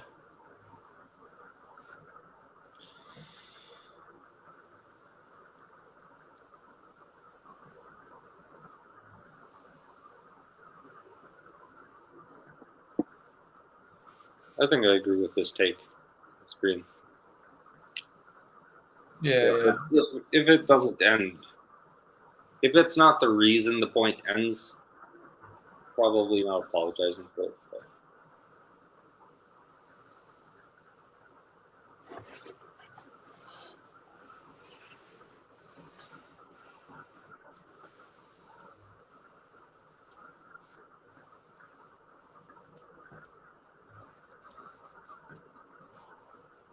Yeah, I mean, like, that second point in the tiebreak, obviously a huge point. Every point's big in the tiebreak, but, you know, after that net cord, like, Mensik is, like, has the clear advantage in the point. And capitalized, like, you know. Mm-hmm. But he apologized. That's a diabolical question, Ozan.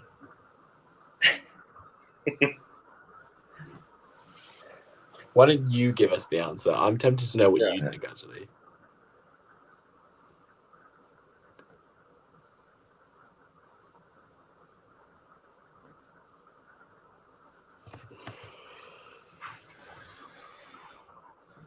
All right, 15 all here. I kind of feel like this is, I don't know, maybe like a moment in the match where Novak has an opportunity to get a break. Yeah, he's going to look to attack that forehand. David Semel, I don't know. No idea. Literally. What? Ghosty should have ruined it for us. Carson, do you know? Is David Semel, does he do online stuff? He does social media and he's a tennis coach and he makes like skits. I think I know I'm not a good tennis coach. I don't know. A fishmonger? Maybe not. I really, if he's a fishmonger from San Francisco, I'll be very surprised. Oh, it's such a good backhand from Mensik. He's a tennis coach, but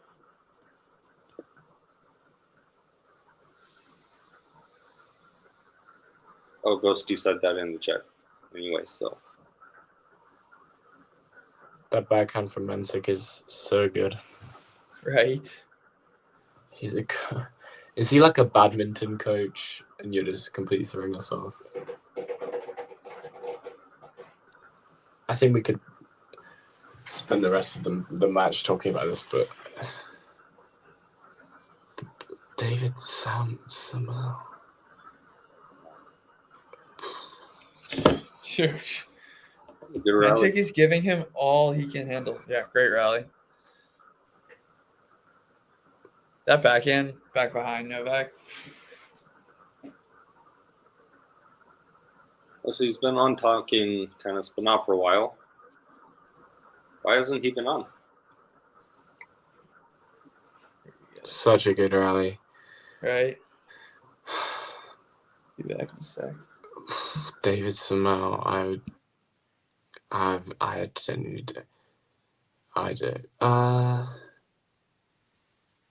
This wasn't the. Oh no! It can't have been. No, I have no idea. Yeah, producer, that's like the real question here. Like, why isn't he on more?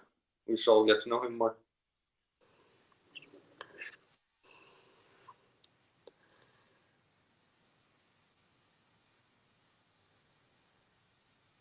Political operative. Two games. Oh, are you gonna let us know? Box of seven player. Thanks to Dave. Jack and John were in the box of seven. Were you in like Novak's box? Wimbledon 23. All right. There's no way you're in Novak's box. Give us a stage of Wimbledon. Like, was this first round or like semi-final? Then it really narrows it down for us. Wimbledon 2023. Okay, well, there's 128 players who competed in Wimbledon. So do we have to list them all? Well, for all of these clues, I'm just gonna take what Ghosty says and like literally say the exact opposite, because there's no way the biologist. Sounds good. Ghosty's literally just coming up with places and jobs.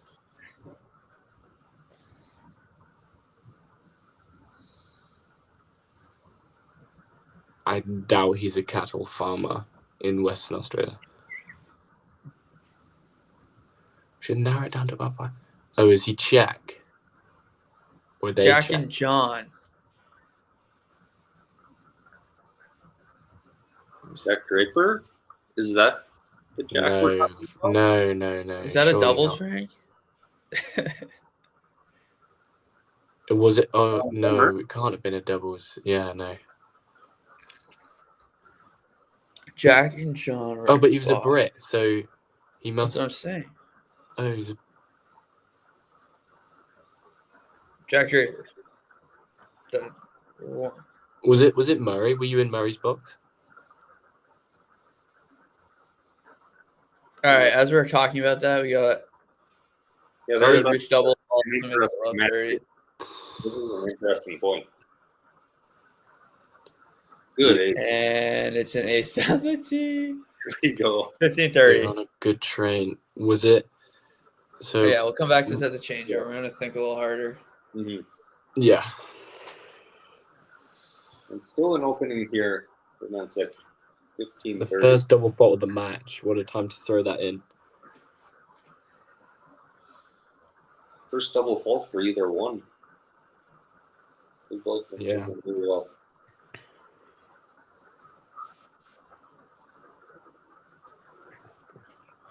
That was good. Good +1 forehand. Open court. 30 all. It's not exactly like Mensik's raced away on the ace count. Obviously, Mensik's hitting his spots so well on serve, but Djokovic still with 5 aces to Mensik's 7. I mean, I don't necessarily think I thought he would get 20 aces against Novak. Novak is such a good returner. Always getting something on the return. Whether if it's an easy put away, just making him play that extra ball. Wow. What a gift. Impressive. Break point.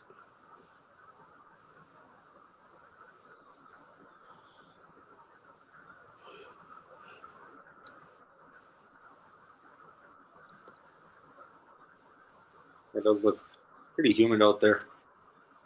Yeah, like heavy conditions.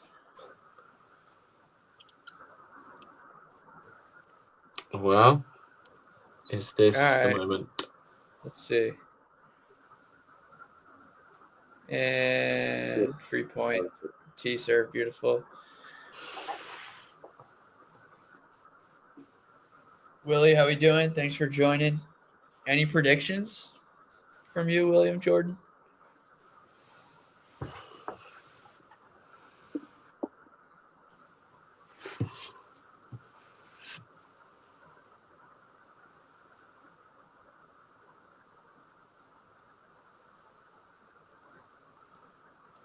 So crucial.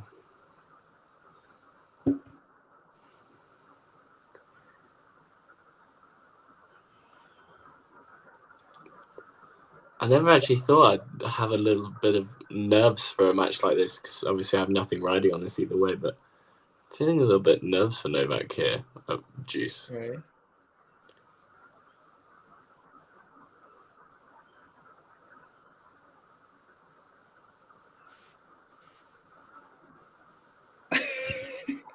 Both of your reactions, I literally have no idea what's going to happen. I think it's going to be... I won't. I'm not going to look at the score. Don't look. I won't say anything. You'll see it soon. That was incredible.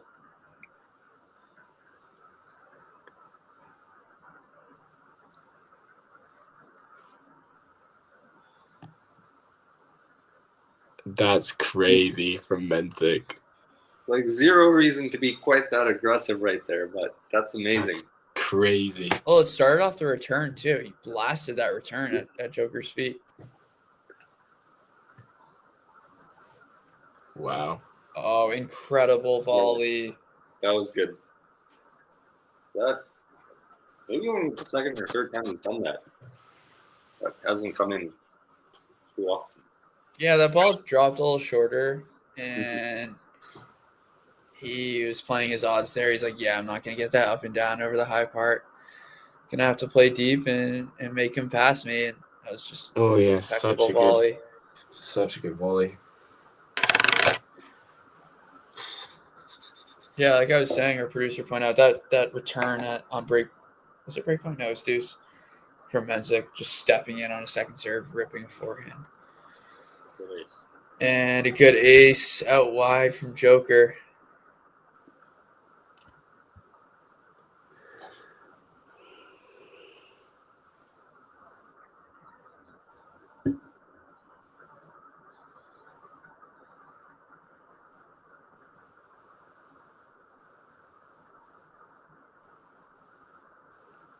Such a crucial hold from Novak.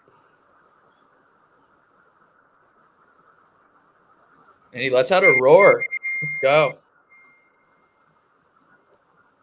Kind of feel as though that's a huge momentum shift. Mm-hmm. Oh.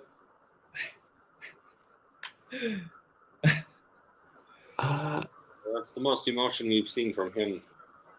Now I'm trying to pick out faces from the box. All right.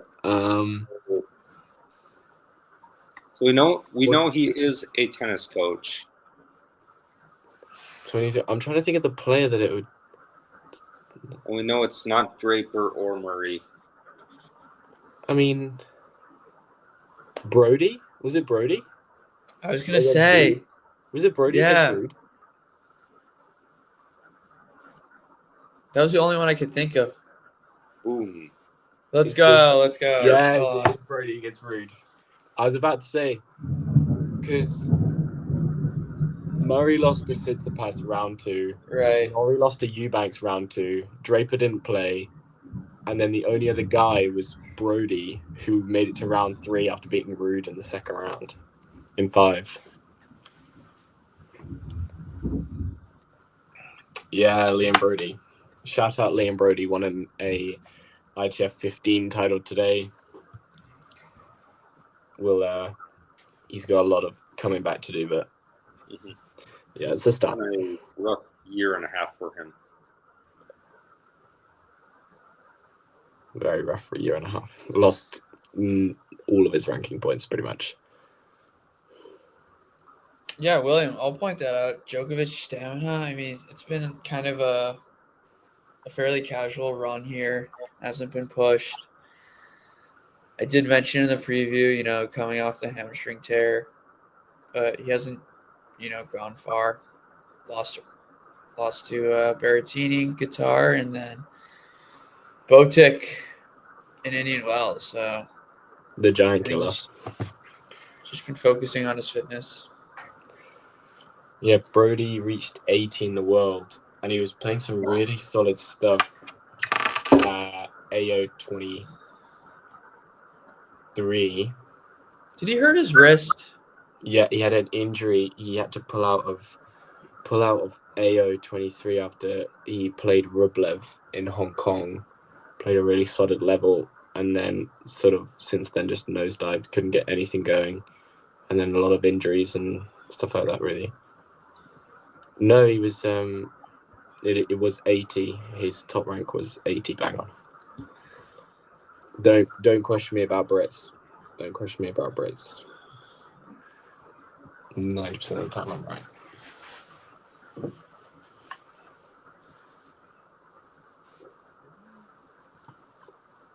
It's impressive how... Sorry, go on. ATP website says that you're wrong on this. What was his highest ranking? 93. I'm like 100% sure that's wrong. I'm like after ATP, I'm probably ATP Tour website is probably. I'm like 100% sure. Give me 2 seconds.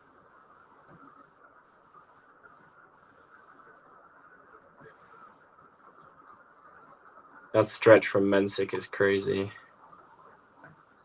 Impressive.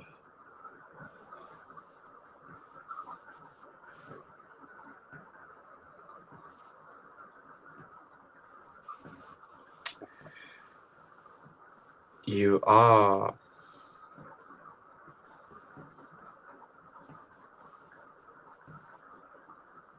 I'm getting numbers mixed up.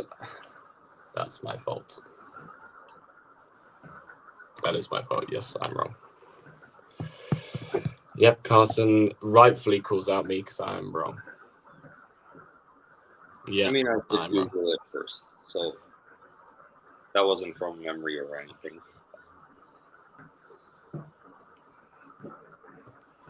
I'm thinking about another Brit's top ranking. I'm getting my numbers mixed up, as Pythagoras once said. Very true. Even the best get them mixed up. Even the best.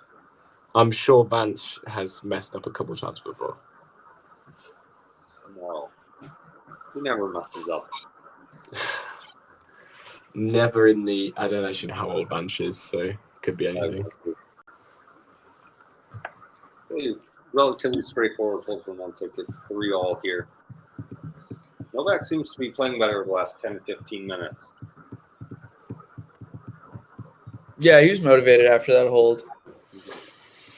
And just like emotional about not he had a look on the first point of that fifth game and was like visibly frustrated. So yeah, you can tell he's into it.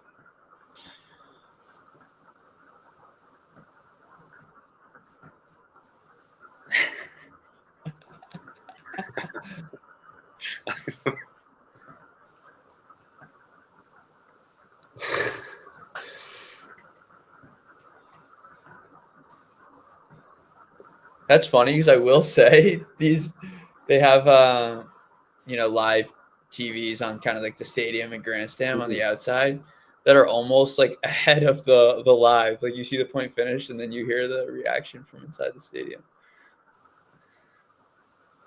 But yeah, Tennis Channel TC Plus does a solid job.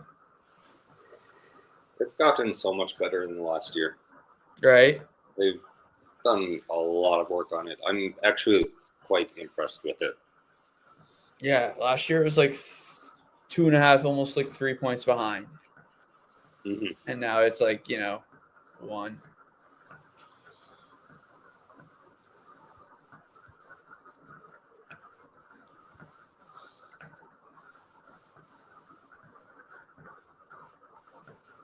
The ones at Wimbledon aren't too bad. They're about 5 seconds behind. You hear I was sitting on the hill watching Fernley, Djokovic, and you heard a huge scream if Fernley won the point, and then 5 seconds later you watched the point. Right. Yeah, they're not too bad, but some of them are real bad. Like the TVs are like 15, like 20 seconds behind. Yeah, I guess Miami advanced technology. It was impressive. All right, so good hold. Different type of set. Joker's got the scoreboard pressure here.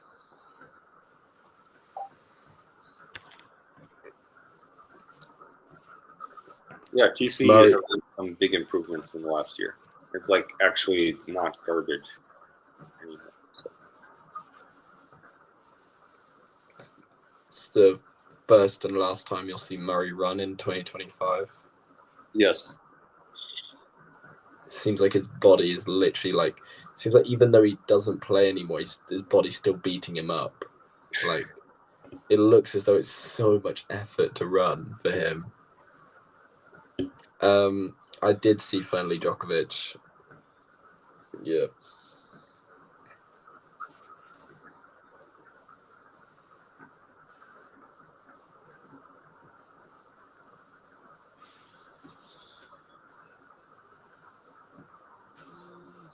True.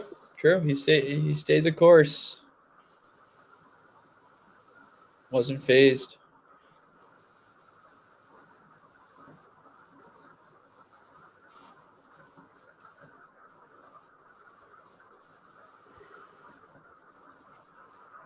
I don't know. I'm just thinking out loud, but I feel like Mensik has gotten like early leads in his tie breaks. I'm not gonna like go through the effort of looking at them, but I'm just gonna check the final score: 7-2, 7-3 against Draper. Fees, I did remember he got out to an early one. 7-4, 7-4 Fritz. I don't know. In both his ones against Draper, they were first or second point. Both of them done were first pretty and second early. point. Yep. Yeah. And with the way that Mensik's serving, it's just. Djokovic, here we go. Got the first point on the Mensik serve. Let's see. Time to kind of slow down the match for Noel here. But that is eliminated with probably an 133-mile-an-hour serve out wide. Murray is back.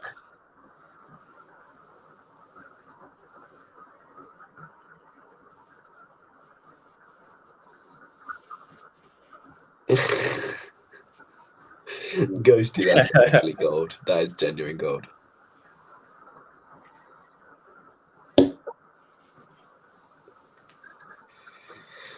That's what I like to hear from you, Ghosty.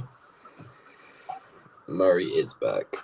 I wonder what he was doing.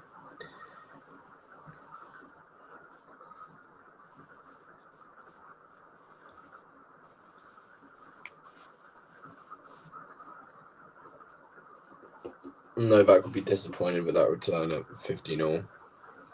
As much as it's coming in so hot, I'm sure he would have backed he's got a himself second serve, though. Oh, mishits the forehand and ends up winning the point. Gives the apology, but pressure point. 30-all here. Is this his first pressure point in the match? Like, no, he obviously broke in the first set, didn't he? Mm-hmm.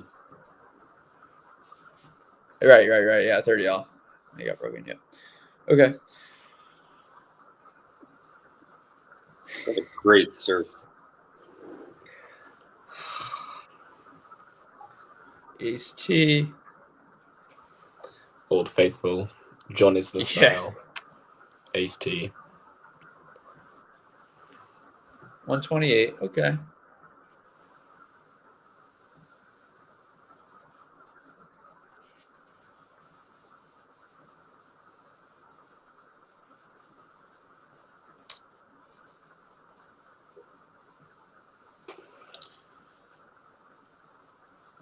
All right, double fault.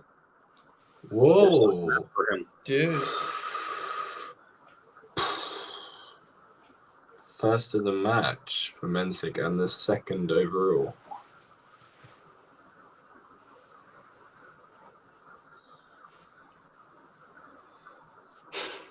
I don't know what the medallion is. That only works if he's playing in Paris.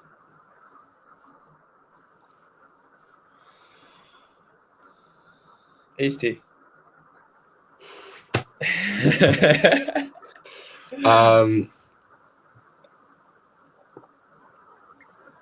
because Zverev's chain's only ridiculous because he chews on it midpoint. He has a few of them, right? Yeah. He He's like so right. Wow. he genuinely like just chews on it midpoint, and it's so ridiculous. And back-to-back aces. Well, Shelton hit 150 in Indian Wells. I don't think he quite hit that in Miami, even though Indian Wells is seen as kind of the slower courts, which is strange. I feel like the radar gun was a bit sensitive in Indian Wells. Not to like call them out, but it did feel like it was a bit sensitive in Indian Wells. It did seem a little bit fast. Yeah. It was like, yeah, all right. I think biggest spot here for Djokovic. You know, 2 pressure points there, 30 all, deuce. Didn't I say it would be if Mensik won this first set and then it goes to 4-all in the second, we'd see if Mensik would start tightening up and feeling like he's that close to getting his first ATP Tour fight up of ATP Tour title. Oh, I think that was the wrong decision. Fergus, I want to hear your thoughts on this. I think Mensik had plenty of time to hit it with a little bit more pace, maybe even change direction, but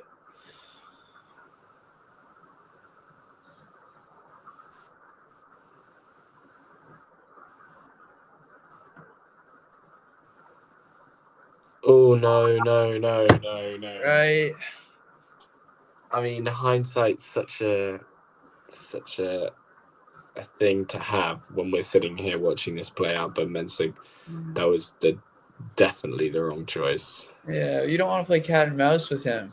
No, you do not want to play don't cat and invite mouse. him. Oh, it feels like a big point. Especially as he just misses that backhand return wide to 30 love.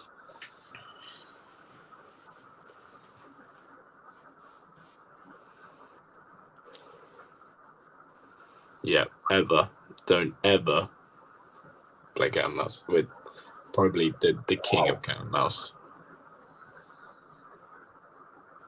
Okay, I'm expecting big things from this point from Novak for the fact that faces that Carlsen and Bernard have just made.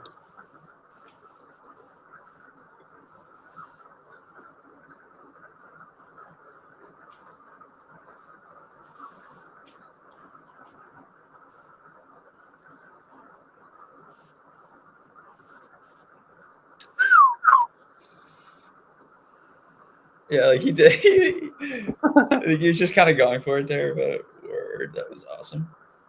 well,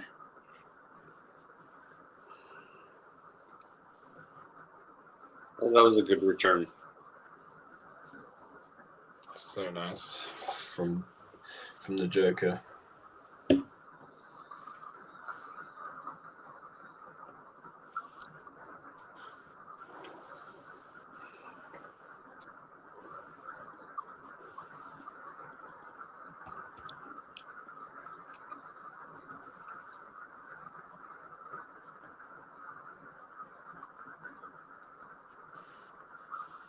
Novak is yeah. What was that? No, I was just reading our producer's messages. What time is it for you guys? Like 10:30. It's 9:24 here. And it's 3:30. It is.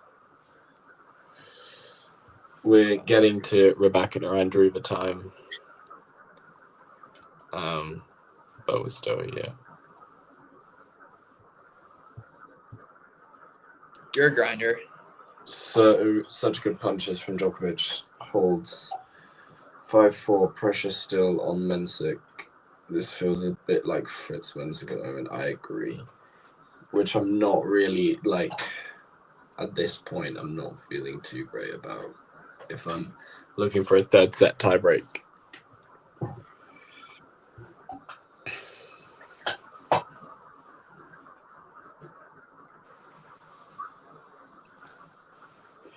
Yeah, even if Djokovic wins this second set, it doesn't feel like Mensik's gonna roll over and feel sorry for himself.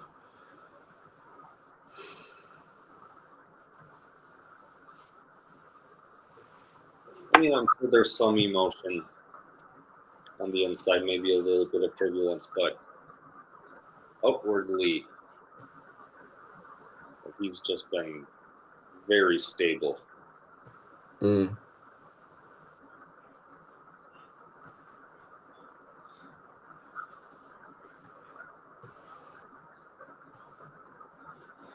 Yeah, I mean, let's see if the scoreboard pressure plays a factor here.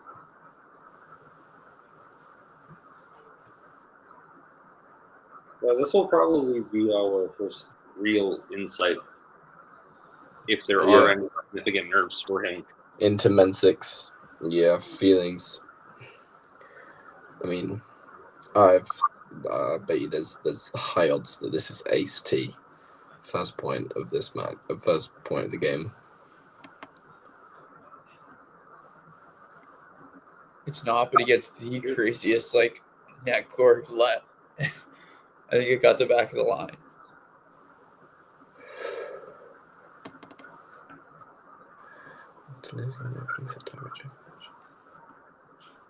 Whoa.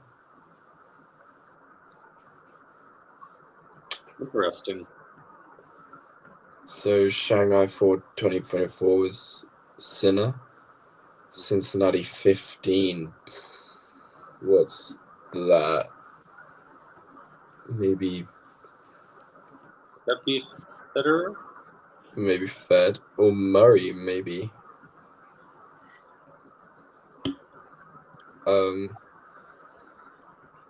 Yeah. Yeah, Cincinnati was Federer.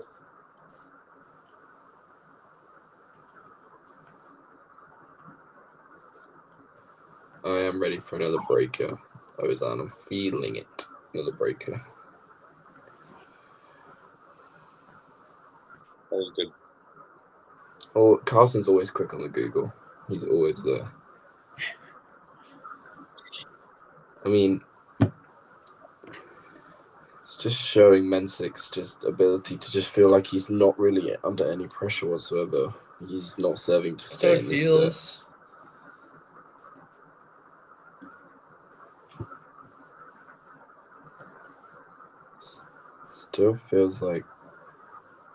Still feels like he's just going about his business as if it's the first game of the match.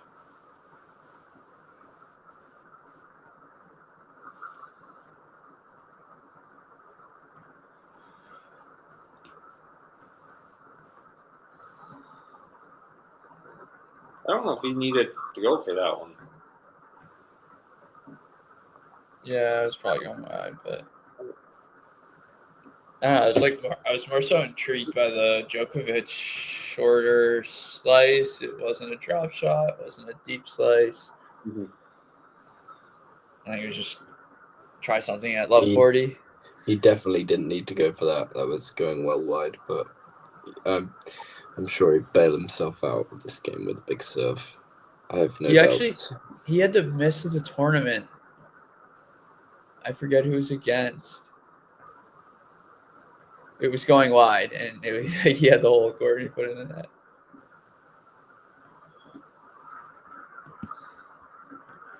That was a rather straightforward hold. Absolutely. 5-all now.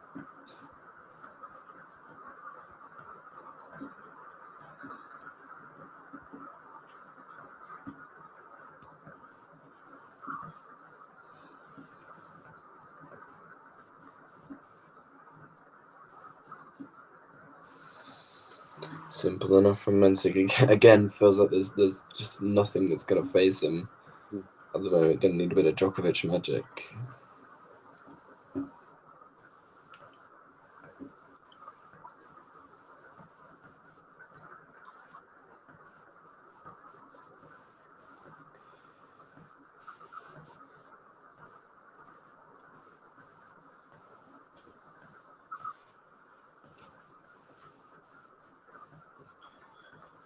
Got you right here. Ooh, So looks so good. Did you have a ground pass for the first week? I did, Fergus. It's very nice. It was. I'm hoping to get that for Wimbledon. I have a friend who I can rely on.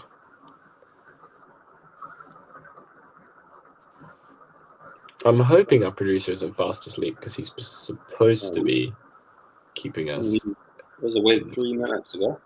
He was. Damien is definitely fast asleep. Damien is dreaming about a fresh week of challenges right now. Yeah. Balletta,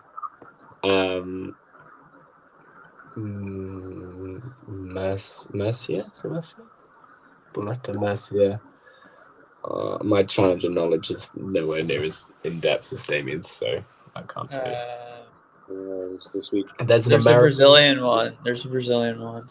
And then there's also an American one. There's 4 going on this week, I can tell you that. No American one. But we have Houston. You're thinking of Houston, ATP. We do have Houston. Which is clay. It's like a heart. It's like a heart true, but it's orange. Is it Madrid? It might be Madrid this week. Oh, I think it's Madrid Challenger this week. Madrid Challenger this week. I think. I don't think anyway, so. chance.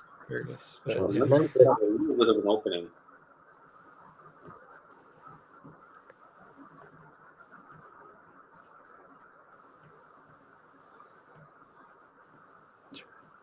That was great. That was really good. Well done.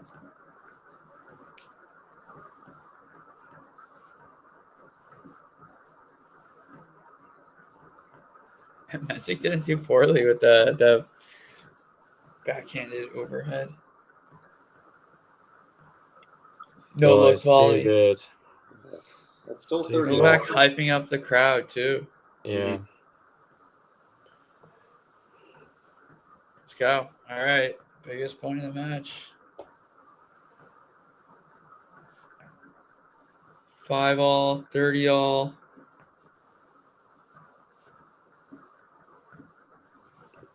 You do have to say there's been no lack of quality in this match. It's been high-end stuff. It's been pretty high level the entire time. It wasn't amazing +1 from Djokovic, but it was deep enough. It did what it needed to do. Right. We've seen better in this match even, but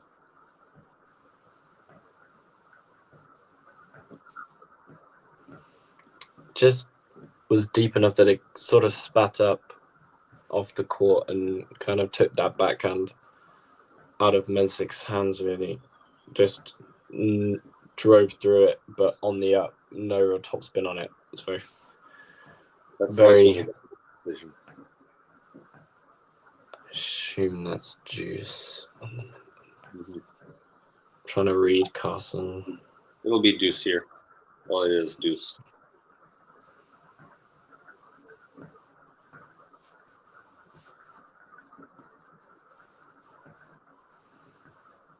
It was just a really good changeup. Really nice from Mensik.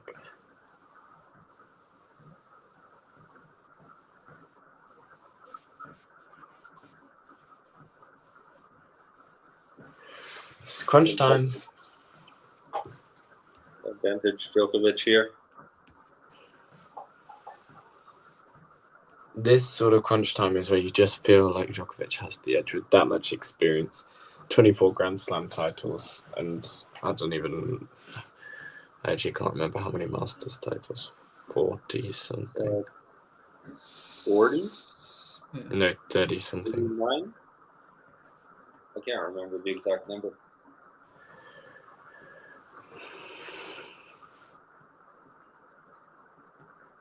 He holds. Well, we will Djokovic will get at least a tiebreak in this second set. Ozan called, are you ready for another tiebreak? And I assume one is coming very shortly, unless Mensik really starts to feel it.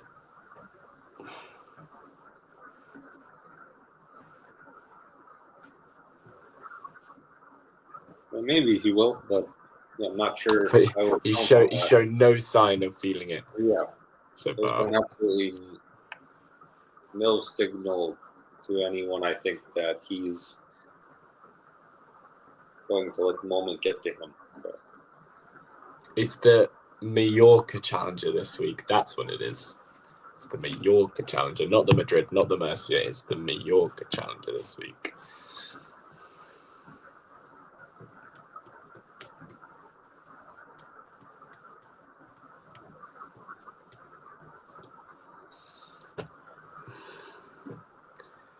I just think it's so impressive that Mensik stayed this cool under pressure in all of his matches so far, and he's still not even into his 20s.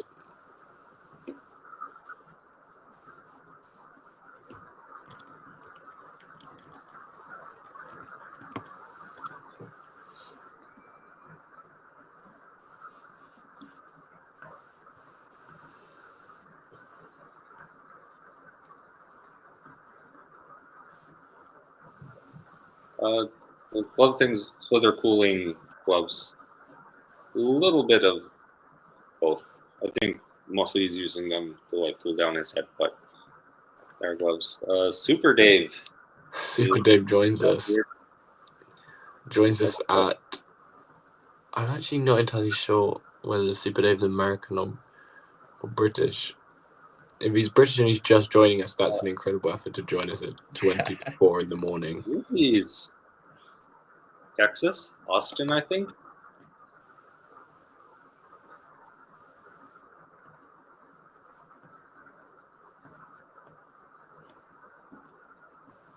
That sounds about right. Yeah, they're supposed to cool down the body temperature. Right, let's see what Mensik's got in this service game. That was a good point from both. Yeah, really impressive there. Mensik was able to flatten that ball across court.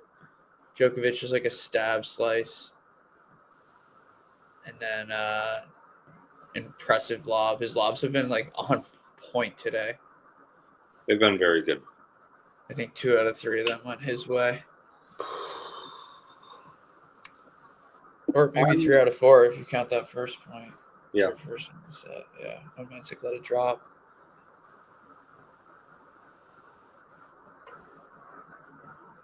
Who has the best tweener on tour? Surely Alcaraz, right? Right. Alcaraz. Hurkacz has a pretty good one. Holger Rune. Holger Rune has a good one yeah, too. Rune has a good tweener. I guess you could say that Kyrgios, but Kyrgios, I mean, it's tough to say that he hasn't been on the tour very consistently recently, but Kyrgios has the best tweener. Yes, he does actually have the best one. Jinx. Good ace.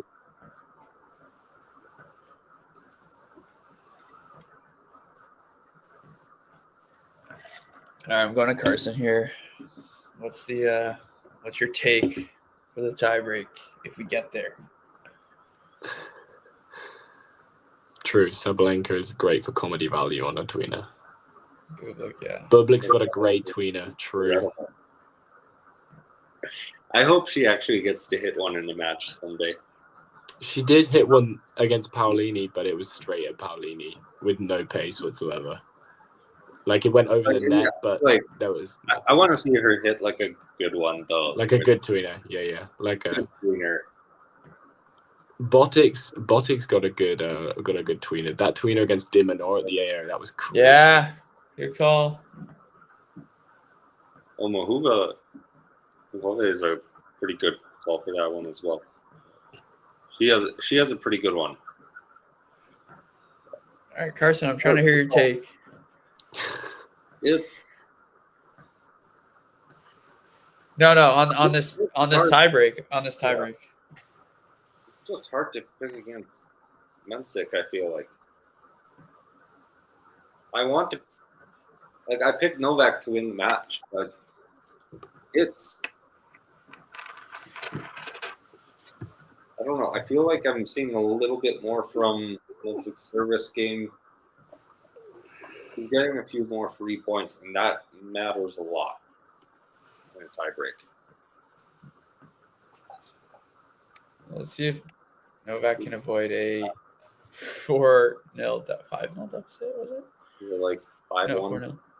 Well, he loses the first point. Yeah. This has been the story of Mensik's tiebreaks. He gets that first point, and the 1 point's all he needs.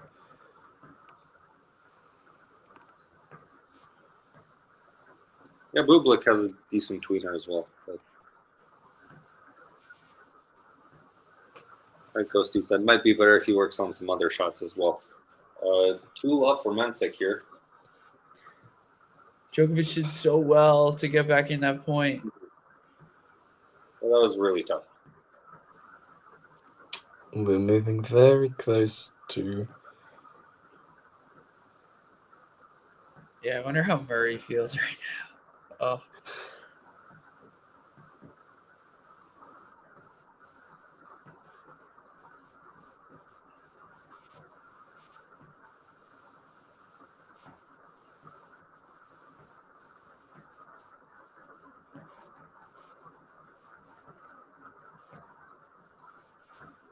Wow.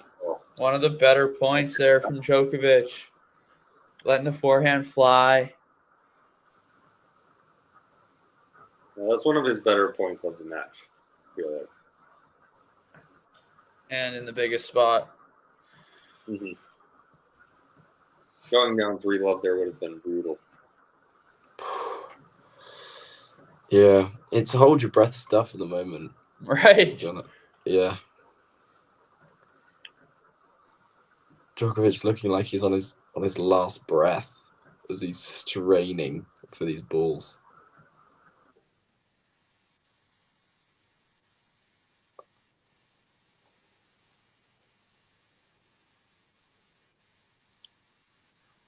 And that lady they just showed on camera is clearly feeling the same sort of stress. Right.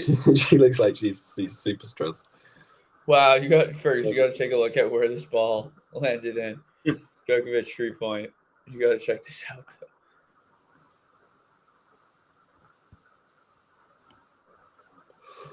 Yeah, Drubaho, if that's how you pronounce it. I was interested to see what Mensik. Right. I was interested to see what Mensik did with that slice there.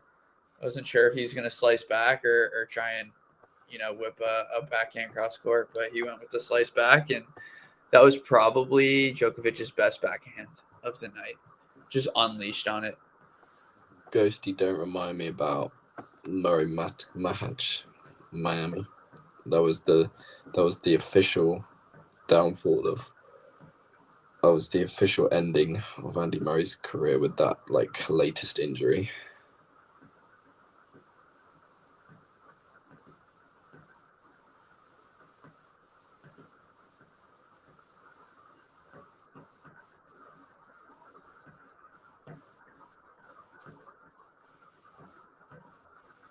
What a great point. Dude, these have been so physical. Mensik's ability to create angles off that forehand just hasn't skipped a beat all night. He's doing such a great job controlling the middle of the court, which is so hard to do against Novak. Novak is actually dead on his feet. Right. You think even if it goes to a third set, I don't know if he's going to have the legs, but yeah, how many times have we thought that about Novak? That's what I'm saying. It's not even worth having this conversation. This discussion. We'll talk in 10 minutes if we need to. Also, it's easy to say that. Everyone's saying that. I mean, these are extremely long rallies. So physical.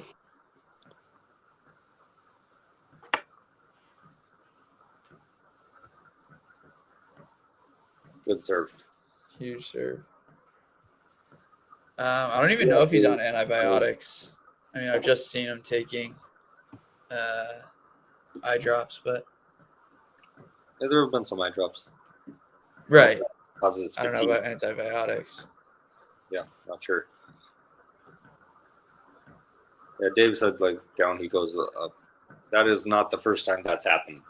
That's the third time that's actually happened. Third time he's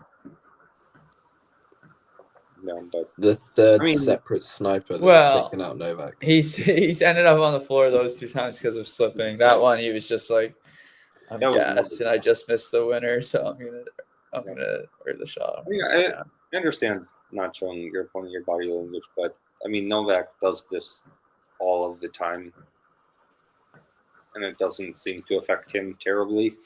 So I think he'll be okay. If he loses the match, it won't be because he showed Mensik some body language. No. It's getting to the point where I'm starting to think about how Mensik's gonna celebrate. I'm thinking drops his racket, collapses to the floor. That's a banker right now. Yeah, I would go with the snow angel type of fall. Yeah.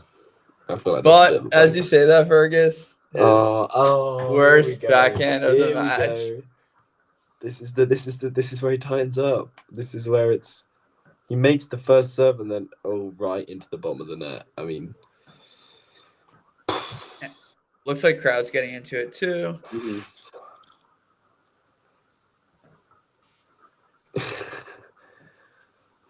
I'm sure he is. Our producer, I'm sure he is. This is really like heart in your mouth stuff. Like, this is crazy. Fun.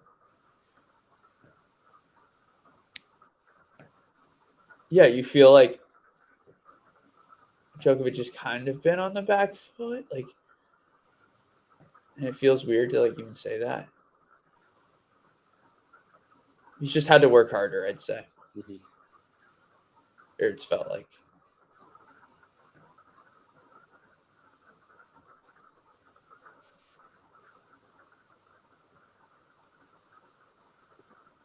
This must be one of the longest points of all time where these guys are watching. Going to a slice battle there for a moment.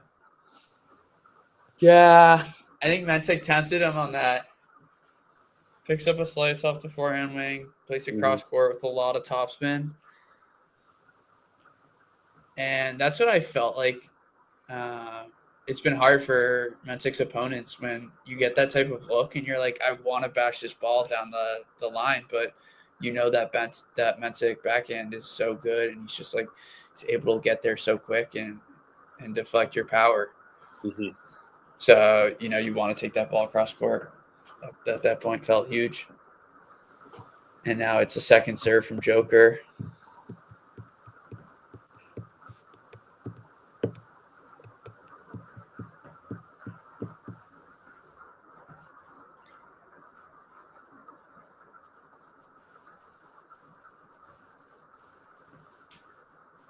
Yeah, I agree with our producer there. Second serve. Pretty big one. Wow. And it's a Djokovic backhand into the net. 3 match points. I'm now going to cover the live oh ticker. My. Because I'm not going to cover the live ticker because it's now going to ruin what happens. We'll let Fergus go. I feel like that's fair. Yeah, it's just Novak's just netted that backhand, so it's now 6-3 for me. Well, championship points, 3 of them for the 19-year-old.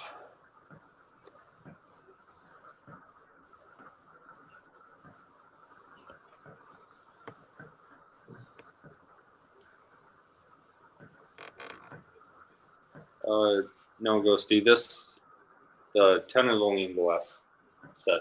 So this is still a first to 7 point tiebreak. Win by 2, obviously. But. Has he let that go and it's in? Yeah. That's only in majors. And it's the last deciding set. Jari left one in Santiago in the tiebreak.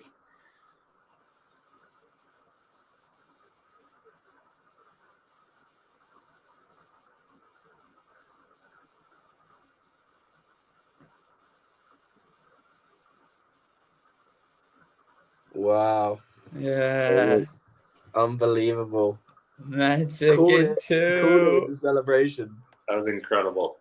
Jakub Mensik is the Miami Open champion at just 19 years old. Amazing. The master, the apprentice, has now become the master. Wow. There was a little bit of emotion. I like to see that after the first one. I mean, hey, tie breaks against the tiebreak king. 7 for 7 this tournament. 7 for 7. I mean, that's ridiculous. I mean, he'll probably play a lot in his career. He'll obviously only continue to improve as a returner, but what a great run. Yeah, that was fun. Took down so many good players in this run. Like Draper, obviously early on, had a matchup against Taylor Fritz, and then here taking out Novak in the title match. Yeah, this was not an easy run at all, but it was great for him. I mean, yeah, just life without center. Yeah.